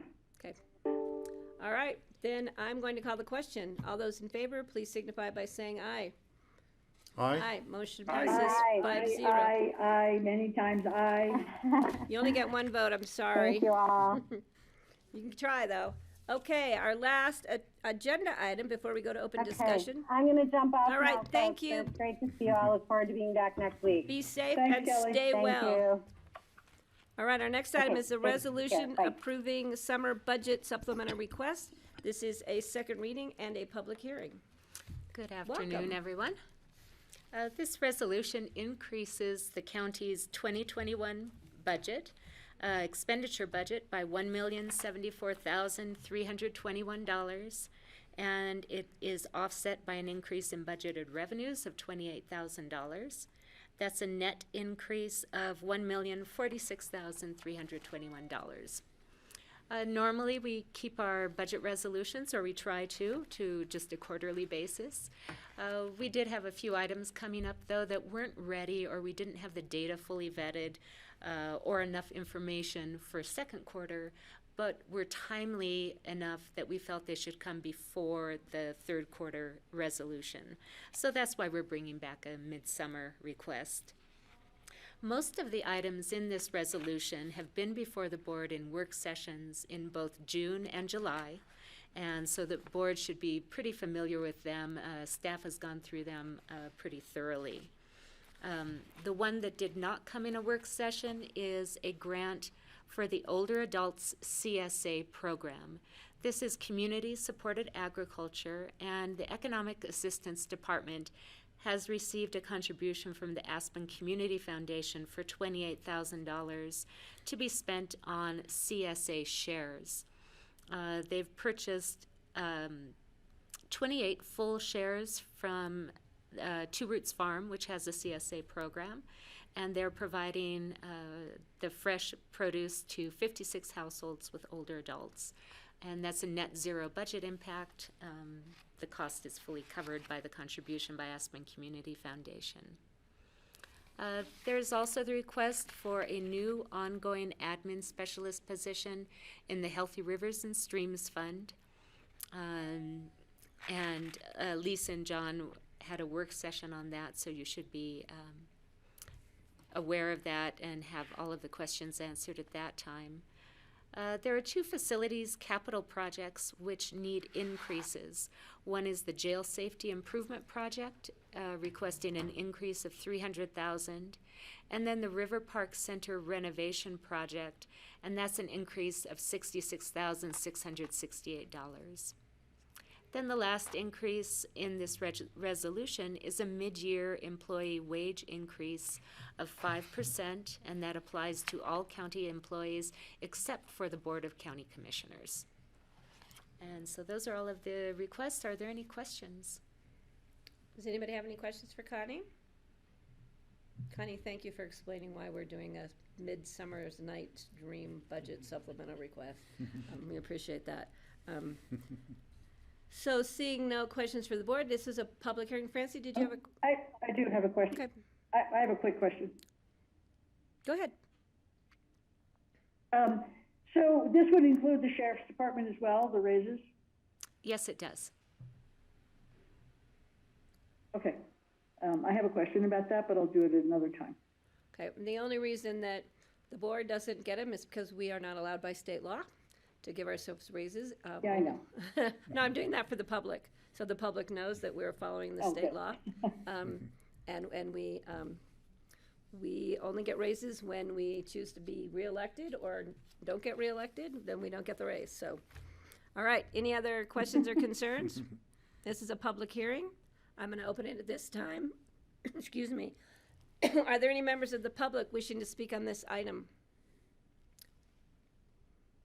Greg's on there. Should we ask Greg if he?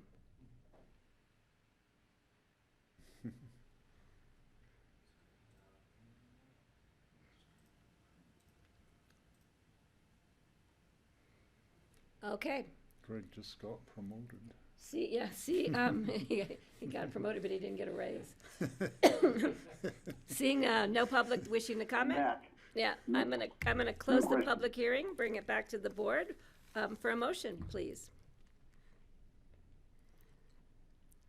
I'll make a motion to approve the resolution approving the summer budget supplemental requests. Now, do I have a Second. Great, I have a motion, a second. Any further comments from the board? Seeing none, I'll call the question. All those in favor, please signify by saying aye. Aye? Aye. It's a Aye. 4-0 vote, and thank you, Connie. Thank you. And I want to thank the board. We are moving along nicely. So we are at our open discussion section of our meeting. Yeah, and Patty, we already covered the open discussion I had, which was the announcement that one lane would be open by this Saturday through Glenwood Canyon. Okay.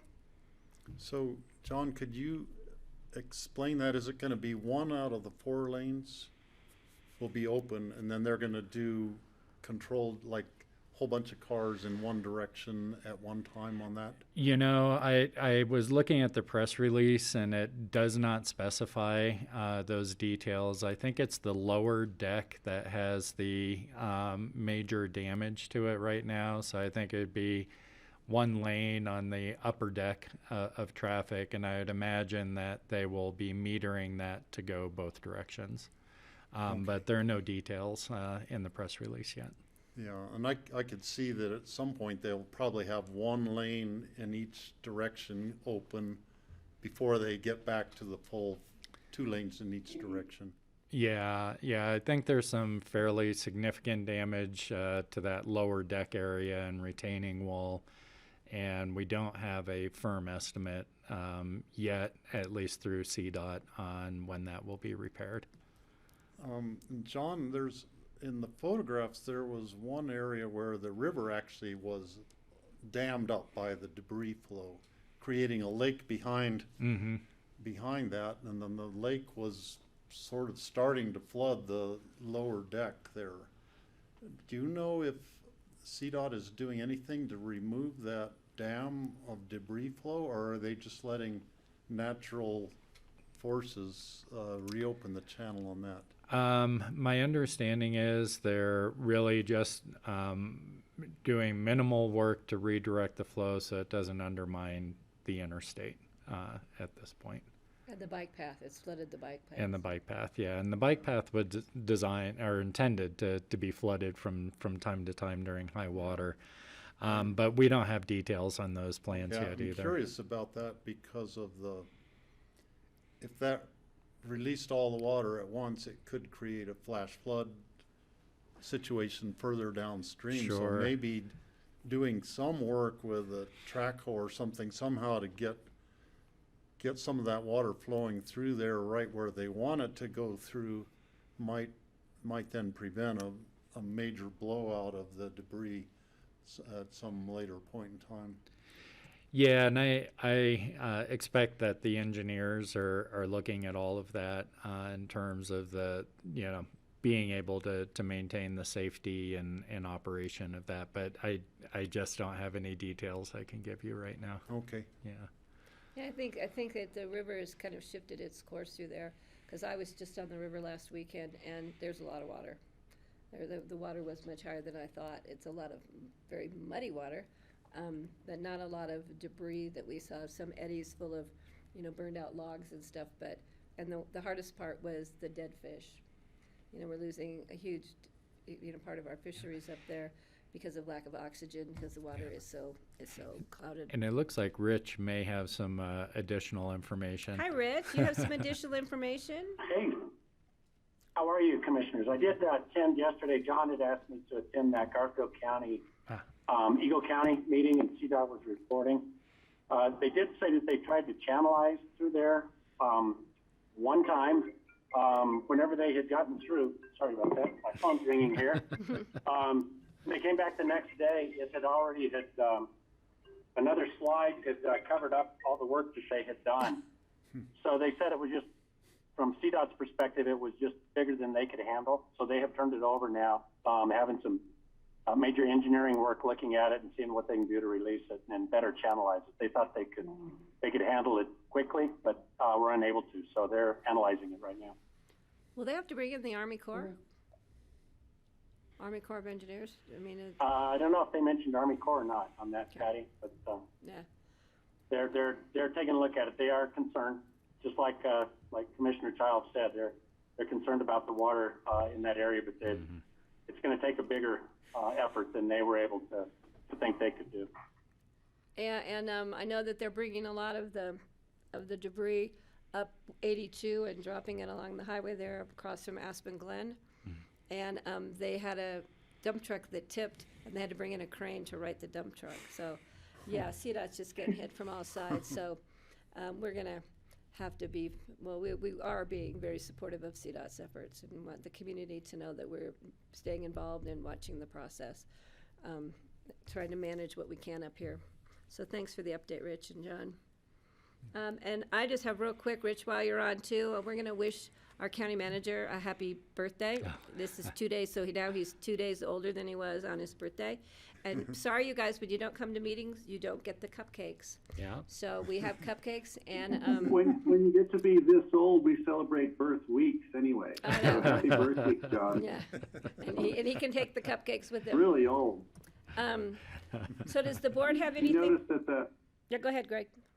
I have more open discussion, one of which is that the younger staff, I noticed, just look at John in awe because he's so wizened and so ancient and so knowledgeable.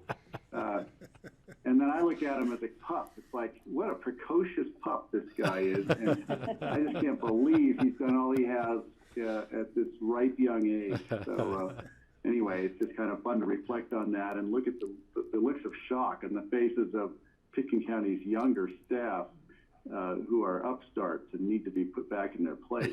I do have an open discussion item, Go ahead. if I may. Yeah, go ahead. I was going to, I promised myself, and I also promised Zach Hendricks, who's been, has gone to these meetings of the Crystal Valley Coal Basin Working Group, that I was going to ask the board to consider and pass a resolution to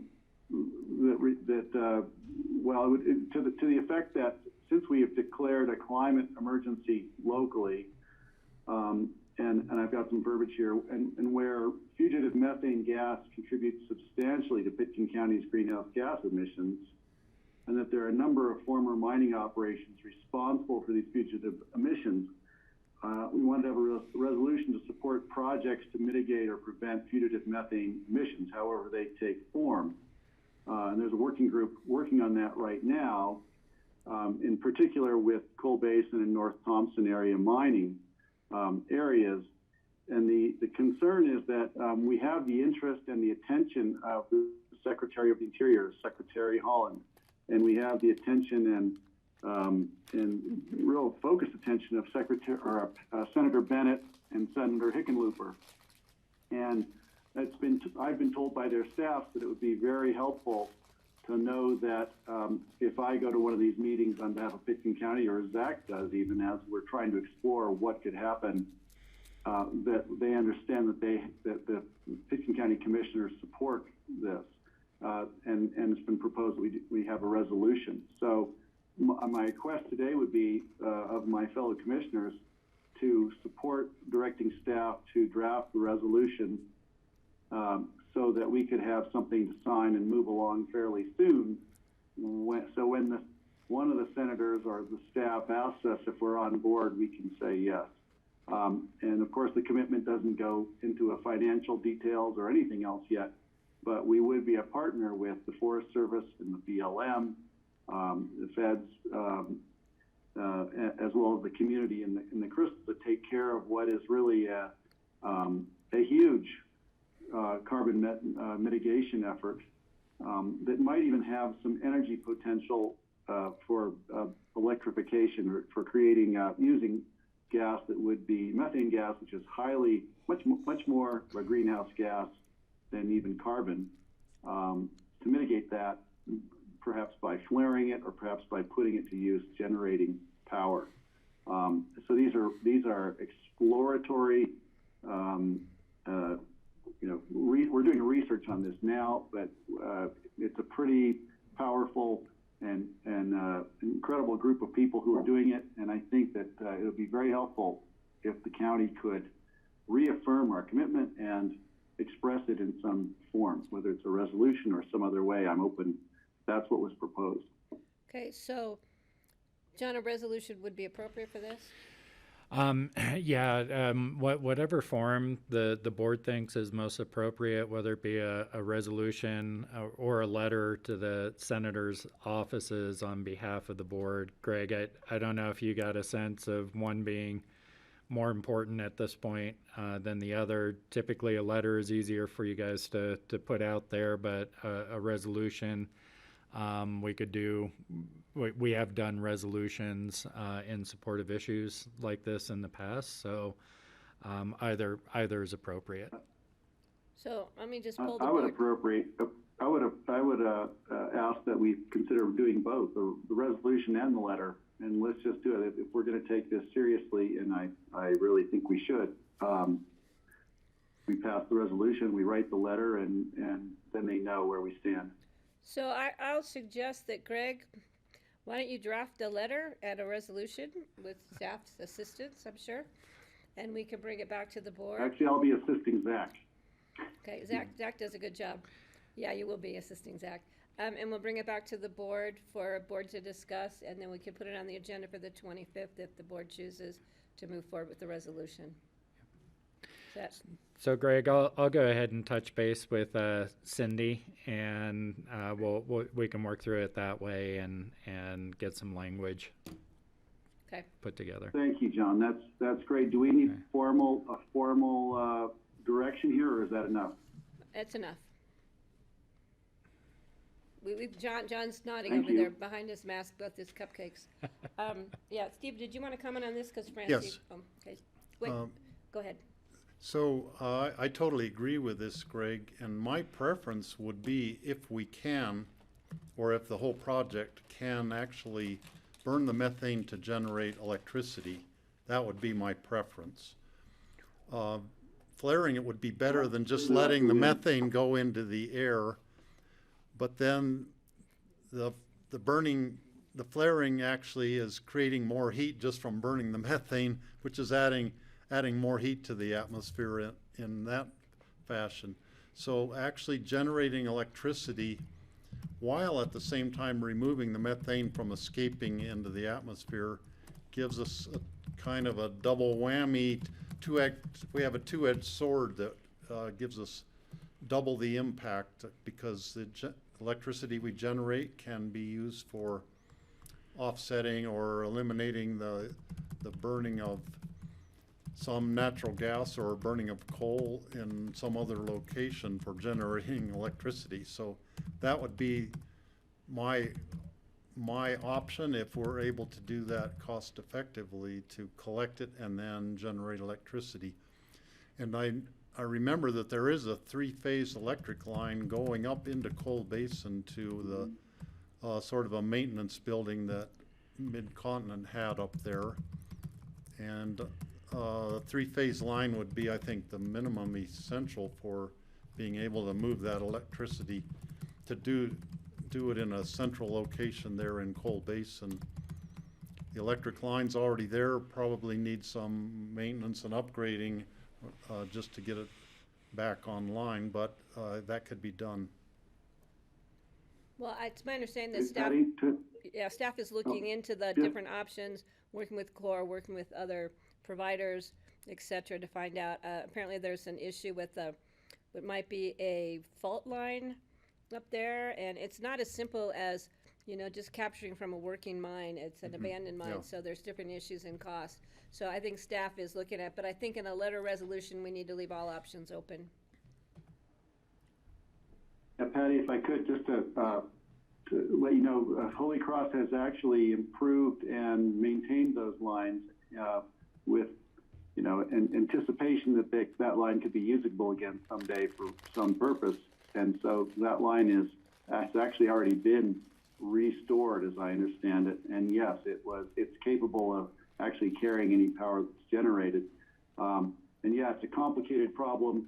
Best case scenario is that it gets turned into something useful with power. One benefit that I always find kind of surprising is that it's not an insignificant amount, but the generation of this would actually generate some water. It would create water by taking this methane and flaring it. They can pull a certain amount of water out, and it seems like a little bit, but it'd be enough to keep a pond going, something like that, or you know. So it actually is a water creator, and that may actually play a role. Finally, we're looking at all the options because to work with the BLM has different sets of rules for if it's waste methane versus a usable commodity. And so we're looking at, you know, what's going to be the easiest way to get through here. And the big hurdle really is not a technical one as much as it's getting the rules changed, or a directive from the Secretary of the Interior that says, you know, we have to pursue this and we have to get licenses for this, because the BLM really is looking for direction from above. And thankfully, right now we have an administration that is in favor of pursuing this. So I think this is our chance to really go for it. And I will bring you as much up to speed as I can at the earliest convenience on any developments. Thanks. Thank you. Francie, I know you had your hand up. Yeah, thanks, Greg. It's really cool you're staying on top of that. It looks like something that really needs attention. I have a question. I don't know if this is the format for it, but I'm wondering how the sheriff's salary gets set in a county. Is that a county commissioner job, and how does that happen? So are you talking about the whoops, Francie, can you hear me okay? We just had a Francie, we can't hear you now. uh-oh. Did we just lose? Hold, Francie, if you can hear us, hold on. We lost audio in the room.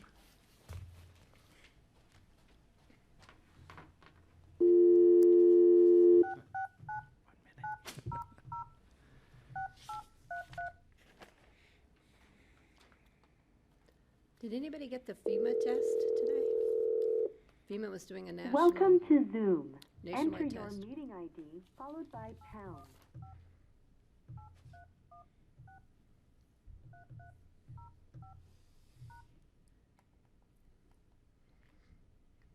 Enter your participant ID followed by 1 minute. You have entered the meeting as a panelist. Attendees can now hear you speak. Can you hear anybody in the room, John? There we go. Can you hear us now? There, I can see somebody moving around trying to do something. And see, I may be able to answer your question for you while Okay, they're great. trying to Yeah, get. go ahead. We've got it. The, We can hear you now. Wait, can you hear us? We've got it back. Yeah, okay, they're back. I was gonna jump in, but you're back, John, so. how about it? Okay, so Francie, I'm not sure if you're asking about the entire organization or just the sheriff himself, because they're different processes. Well, the sheriff, I don't think we're in charge of the whole department's salaries, right, or wages or whatever. Well, How does that work? we are, and so just real briefly for the staff, we go through a market process each year. We establish salary ranges. We look at market benchmarks. We're trying to do it every 2 years. The pandemic slowed us down a little bit, which is why we made the adjustment that we did today. In terms of, for almost all counties, non-home rule counties, the salary for the elected officials are set by statute. And so sheriffs across the state are set at a statutory amount depending on the county's classification. And so Pickens County, and I'm digging into my memory here, I believe is a what's called a Class 2C county. Now, as a home rule county, we are a little bit different in that the Board of Commissioners can set a different salary for the elected executive positions. And so what we have been working from is a baseline salary that was established, frankly, based on what elected positions receive in statutory counties, and then the salaries of our elected executive positions, so that's the sheriff, assessor, clerk, and recorder, are adjusted annually by the percentage that is generally budgeted for employee pay changes. So, for example, the board just adopted a 5% adjustment across the organization. So that would apply to those elected positions. That can only be changed, that process, by a resolution adopted at the beginning of a term. And so that was the process that the boards had in place for the elected officials at the beginning of their terms. And so the next opportunity, John Ely, for the board to make any changes to that is as they, prior to them, there's a set of dates, and I can't remember exactly what they are, that it has to be established So I have before the election takes place. All three of those offices are up for election on the same general election year. They're not 2022. staggered like the commissioners. Right. And generally speaking, the board has in the past reviewed the salary information that is put out and codified by the state and made any adjustments that you feel is appropriate prior to the scheduling of the election year, which is well, it's 2022 now, and it's done in advance of the date for the earliest submission or acceptance of petitions for candidacy, so that any potential candidate would know, what the compensation is for the position. There's no particular deadline associated with that I can recall, but it's generally done at that time.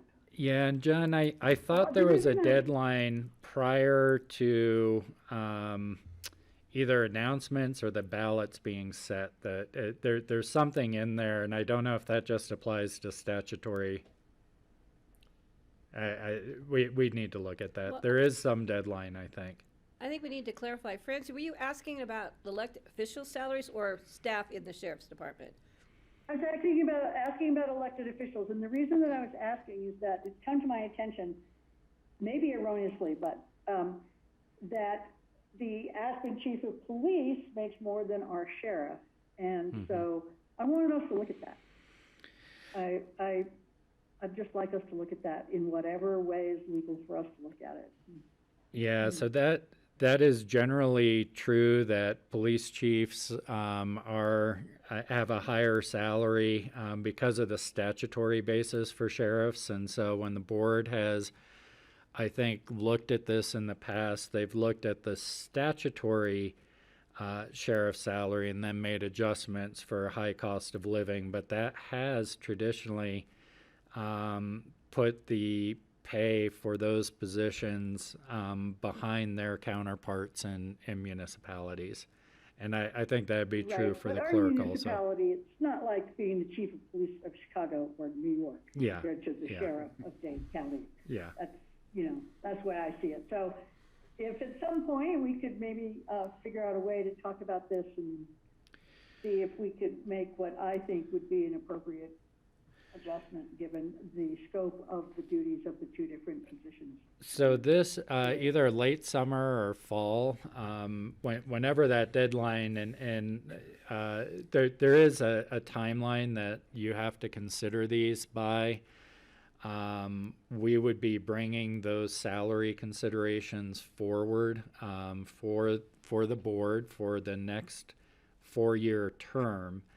And that's a time that you'd be able to look at them. The salary changes would not take effect until the new terms take effect in January, until they're sworn in. Right. Yeah. Okay, so is that all I have to say for it to come up again?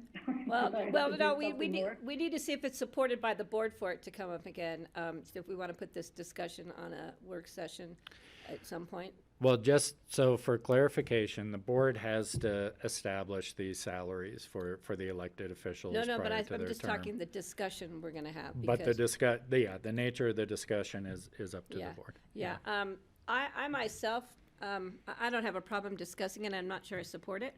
I know there's a difference between the police chief and our sheriff, but I think that it would be great if we could all, make what they make over at the city. But that's just not how it is.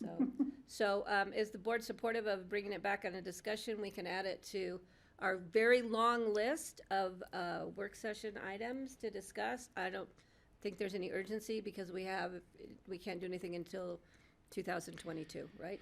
Yeah, and I'll get together with John and just clarify, whether there is a date certain that we have to have this prior to the election. So is the board okay with that? We'll have to, and Francie, yeah? Yeah? So maybe we could have a little broader discussion about just the process by which John uses to compare the prices, the salaries of all of our elected officials with the statutory elected officials and with other comparable, it's really looking at comparable salaries that you do that as during your process, and maybe you could explain that whole process at the same time, not just limit it just to the sheriff, but. Well, and I think that will be some direction that we will need from the board, because in the past we've really looked at the statutory salaries for those positions, and then allowed for adjustments from there for being a higher cost of living. We have not done a market study. I think what I hear Francie's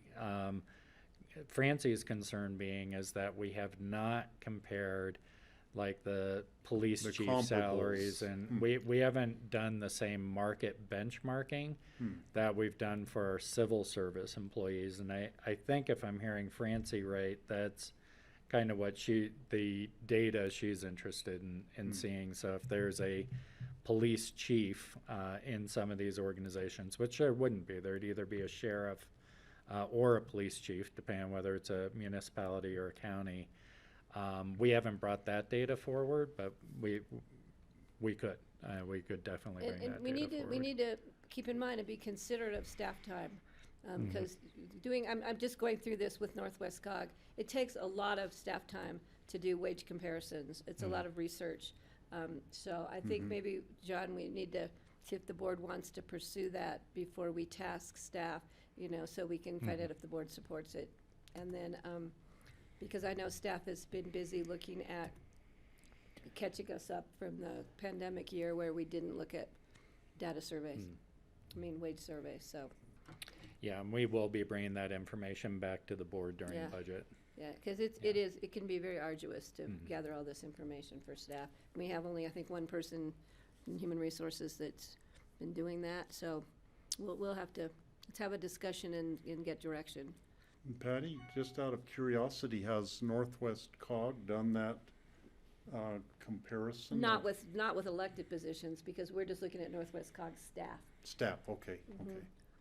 But there are resources out there to gather the data. It's just a matter of getting the right comparisons. It's not as easy as just pulling the data off a website. You have to really look into it. So, but it's a process. If the board's supportive, we can direct staff. But yeah, thanks for bringing it up, Francie. Are there any other open discussion items before I throw mine out there? Okay, Greg, this is Board of Health meeting tomorrow on masks. I just want to know, are you going to be sitting in the courthouse all day, or are you going to be joining us on the Board of Health meeting? I have just looked on the website for pitkincojury.org to see that the trial I was to report to has been canceled. So I'm planning to be there tomorrow. Great. And what's crazy is that for some reason August 12th, I'll have to check my horoscope because it's the busiest day of the year, not just the summer, between board meetings and special meetings and all this stuff. I can't believe it. But I will be at Board of Health. That's high priority, and I'll tell Krista that I'll be able to chair it. A lot of material has been sent out to the media and to the board members, just regarding articles on the issues that we're looking at, and so I'll plan on being there. What time is it? I believe it starts at 1 o'clock. Is that correct? So are you going to be at the RAFTA meeting then? The RAFTA meeting is the one at 8:30, and that's going to be online. So it's going to be RAFTA at 8:30. There's a CC4CA that I don't know if I'll be able to check into, and then CORE, and then something else. But actually, I have to exhume my schedule again because I had basically canceled everything for the trial, jury duty. So I've been relieved. I figured I'd probably get thrown out anyway. But anyway, it's canceled. So I'm back on, and I'll alert everyone, and I've got to open up my schedule just to see what it actually means. Okay. But it's a busy day tomorrow, and I will be there. Do you need any input as far as voting at the Board of Health meeting? Say, are we going to be looking at masks in the school and child care? I just wanted to know if we had consensus from the board. I'd love to hear John's. I think that's a great idea, and I'd love to hear John's report on what he sees on the where the issues are. But yes, masks in the schools. I think what we're going to anticipate is voting on a recommendation that we direct the public health director to issue that order to our schools because the superintendent of schools doesn't feel comfortable making that call himself.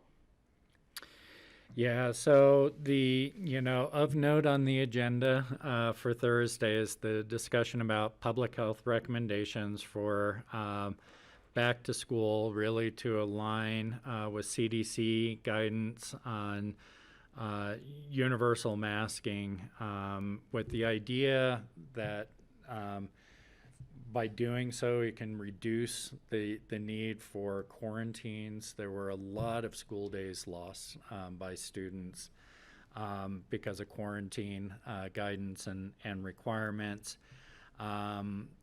Largely outside of the high school, it's a population that is not eligible for vaccinations at this point. And as we've learned with the Delta variant, even with the vaccinated population, the CDC has encouraged masking. And so public health has been working with the school district. Certainly the medical advisors to the school district, our understanding, is recommending that masking be required in the schools for the upcoming school year. I think the school district is looking for the health board's support and recommendation in that regard. So basically, the masking is probably going to be the big discussion. Right now, staff's recommendation is to endorse the CDC's recommendation for indoor masking, but not make it a requirement in the public health order, with the exception of schools, that masking would be required in those environments because of the gatherings, the higher risk environment, and to reduce the risk of quarantine and lost school So days. will that include childcare facilities? And that will include childcare facilities. The other question is, I don't think the Board of Health has the authority to require that in the school. We just make a recommendation to the school system and accept for them. It will be, it'll be Okay. both, and I think with the Board of Health's position, as well as the recommendations of their own medical staff, that would be the course of action that the school But district the Board would of follow Health does have the authority to require them in childcare facilities, which is different from the public school system. Correct. Okay. And I actually think we may, John Ely, could you weigh in on the, I know initially the public health orders did not apply to other governmental institutions, but I think our public health order, because our quarantine requirements have applied in the schools, and masking may also. I don't think there's any limitation on the public health agency for the county, our Board of Health or our public health director, that would prevent them from issuing an order that would be effective and cover students in public school districts or students in private schools. They have that far-reaching ability to do so. Mm-hmm. Typically speaking, it seems that, not here necessarily, but I mean, just from looking at the news, that jurisdictions will default to a school board, which seems a little strange to me, and that school boards aren't typically up on the latest information and aren't as practiced in dealing with issues of public health and epidemiology, but I guess politically sometimes that's the way it is. Well, it was my understanding during the height of the pandemic, when the schools were trying to determine if they were open or closed or, virtual or in person, that we didn't have the authority to tell the school they had to be open or they had to be closed. That was up to the school district and the school board, right? I believe.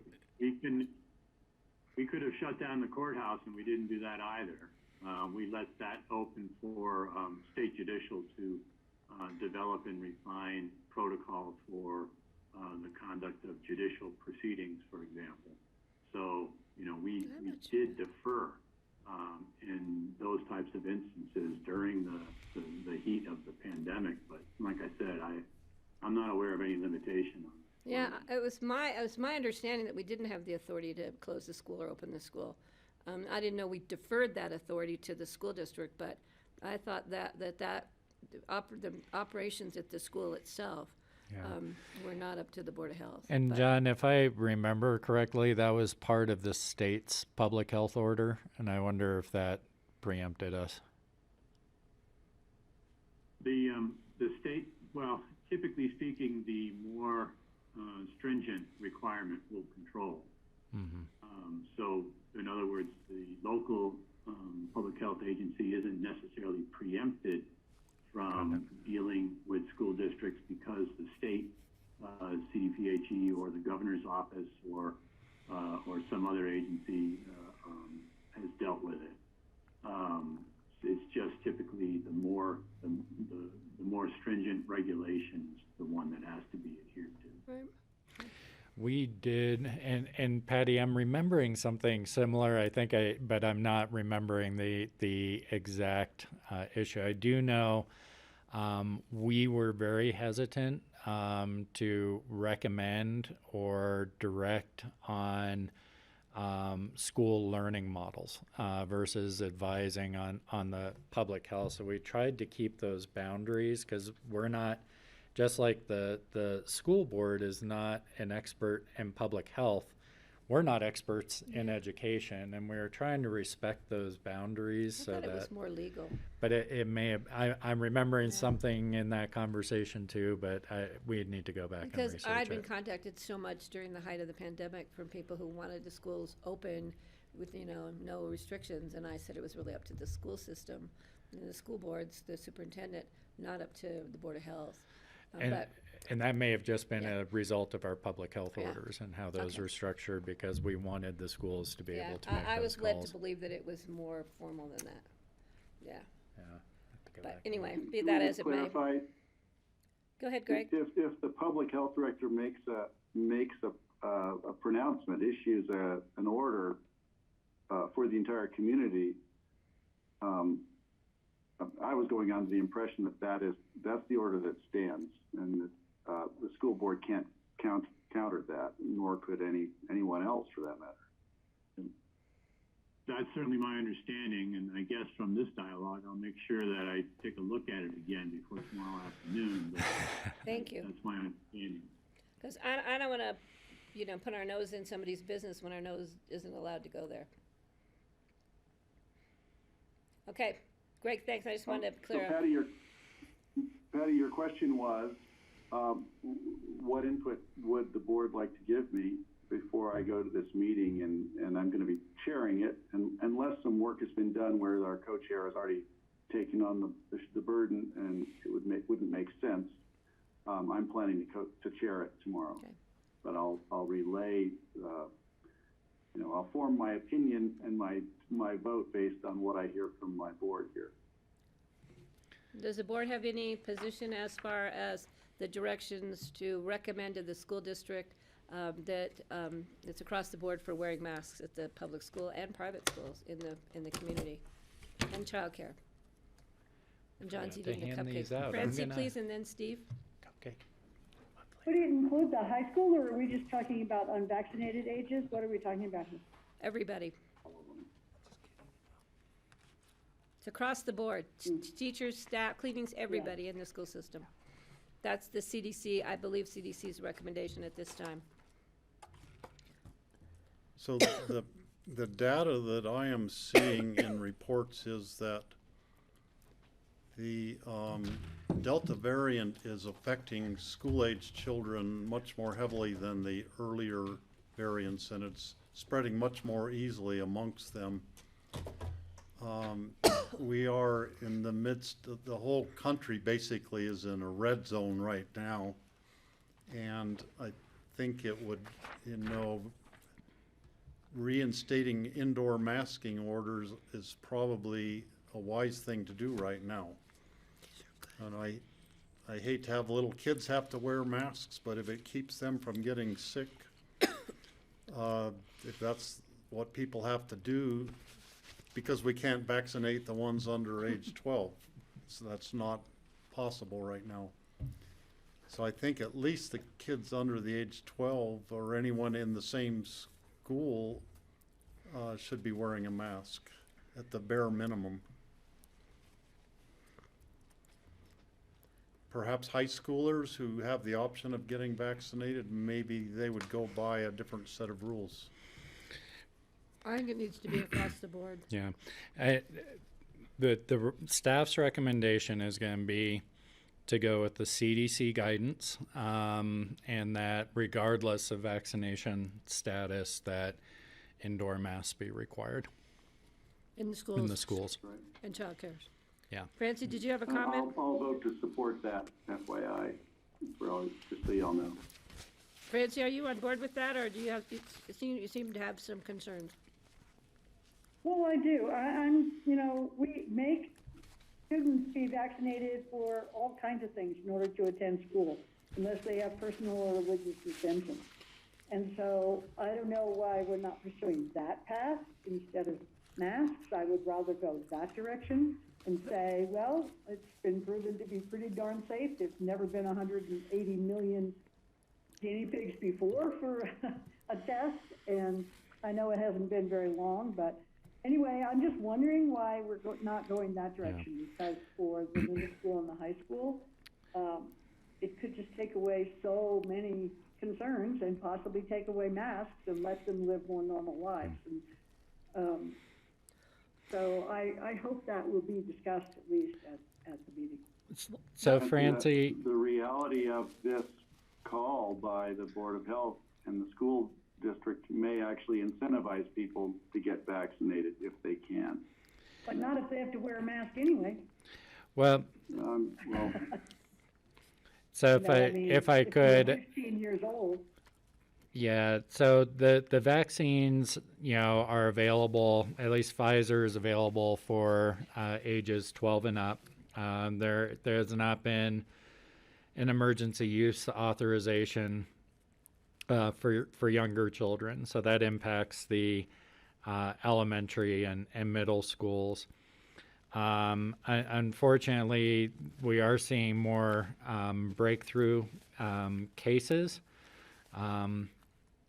even amongst vaccinated, and I believe that's what led to the CDC recommendation that even vaccinated people wear masks in those higher density and indoor settings. And so certainly we are still encouraging everyone to get vaccines as the number one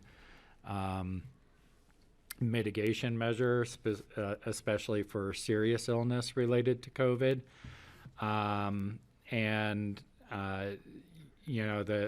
The masking is really to help prevent incidents. Outside of social distancing and not gathering, really vaccinations followed by masking are the most effective interventions. And so that's really the why behind it, Francie. I don't know if that helps at all. At least that's the why behind staff's recommendation. I'm not saying I'm totally opposed to masking. I'm just wondering why we're not discussing vaccines required for attendance at school. And I mean, it just seems to me a given. And the schools are actually discussing mandatory vaccines for staff and such. So they've been very on board with promoting vaccines for students. In partnership with public health, have hosted vaccination clinics at the schools to encourage eligible students as well as staff to get vaccinated. So we will continue to promote vaccines, as that is clearly the best intervention right now. Let's be clear on that, because the vaccines are good as first line of defense, but what the vaccines really do with the variants, it's my understanding, is it helps to reduce the symptoms, the needs for hospitalization and deaths. So that's what's critical. But the vaccine does not have 100% efficacy, and there's been these data, these numbers showing that people who have been vaccinated, may test positive for the virus and the variant caused by the variant. So it's, I think, in close quarters like schools, until we have more herd immunity and our numbers start to go back down again, I think it's appropriate. And I'm not a big fan of seeing little kids running around with masks. What's life to them? I think it's impactful, and but I'd rather see them alive at this point and not in the hospital situations. So, and I appreciate the efforts that Kroger grocery store chain is doing with their staff now wearing masks, and you see more and more people in those kind of indoor environments masking up, and I appreciate the efforts of people who do that. If they choose to, it helps protect everybody in those environments, and it will help to keep this community open, because I know some people would kind of like to see it closed down again because of traffic and all the impacts, but I don't want to go back in that direction again. So Greg, I will be on the meeting, and because I wasn't sure about you, so I have committed to being at the meeting, and I'll be your backup. All right, thank you. There anything else, John? No? Okay. I mean, there will be data updates and such, but really that's the main decision point for the board. Yeah. And Francie, if you'd like a link to the meeting, we can get it to you if you'd like one. What did you say, Patty? If you'd like a link to the meeting? Yeah, that'd be great. Thank you so much. Yeah, and I just want to say, Francie, I hear what you're saying. I share your frustration, and I too think that, honestly, you know, when I was a kid, they lined us up and they shot us in the arm, and nobody asked any. I don't think anybody asked my mom if I should get the polio vaccine or the measles, mumps, rubella vaccine. They just lined us up and blasted us with it, and off we went. Got a sugar cube out of the deal. Yeah, that's right. And that's done. And so when I hear about the niggling about it, it makes me frustrated too. And I think we're at a point now where what we really need is some strong leadership, probably from a higher level than our county board, to make this happen. But meanwhile, we're going to try to keep everybody as safe as we can. Like the school district.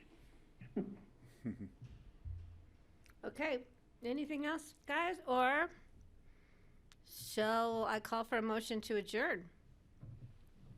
So move. I have a motion. Pat, we still have 3 hours left on our here. Well, okay, well, you can stay. I'm pretty comfortable. We got the cupcakes, you know. I can't believe that Patty Clapper is setting records for board meetings. I'm actually, who said brevity is the soul of wit? It wasn't Patty Clapper, it was Shakespeare. Yeah. I wear a Shakespeare quote around my neck. I guess it's wearing off. All right, so I have a motion, I have a second. Any further comments other than Greg? Seeing none, I'll call the question. All those in favor, please signify by saying aye. Aye. Aye. Motion Aye. passes 4-0. Thank you all. Thanks, See you guys. tomorrow. See you tomorrow. Thank you, Grassroots, and don't forget there's cupcakes.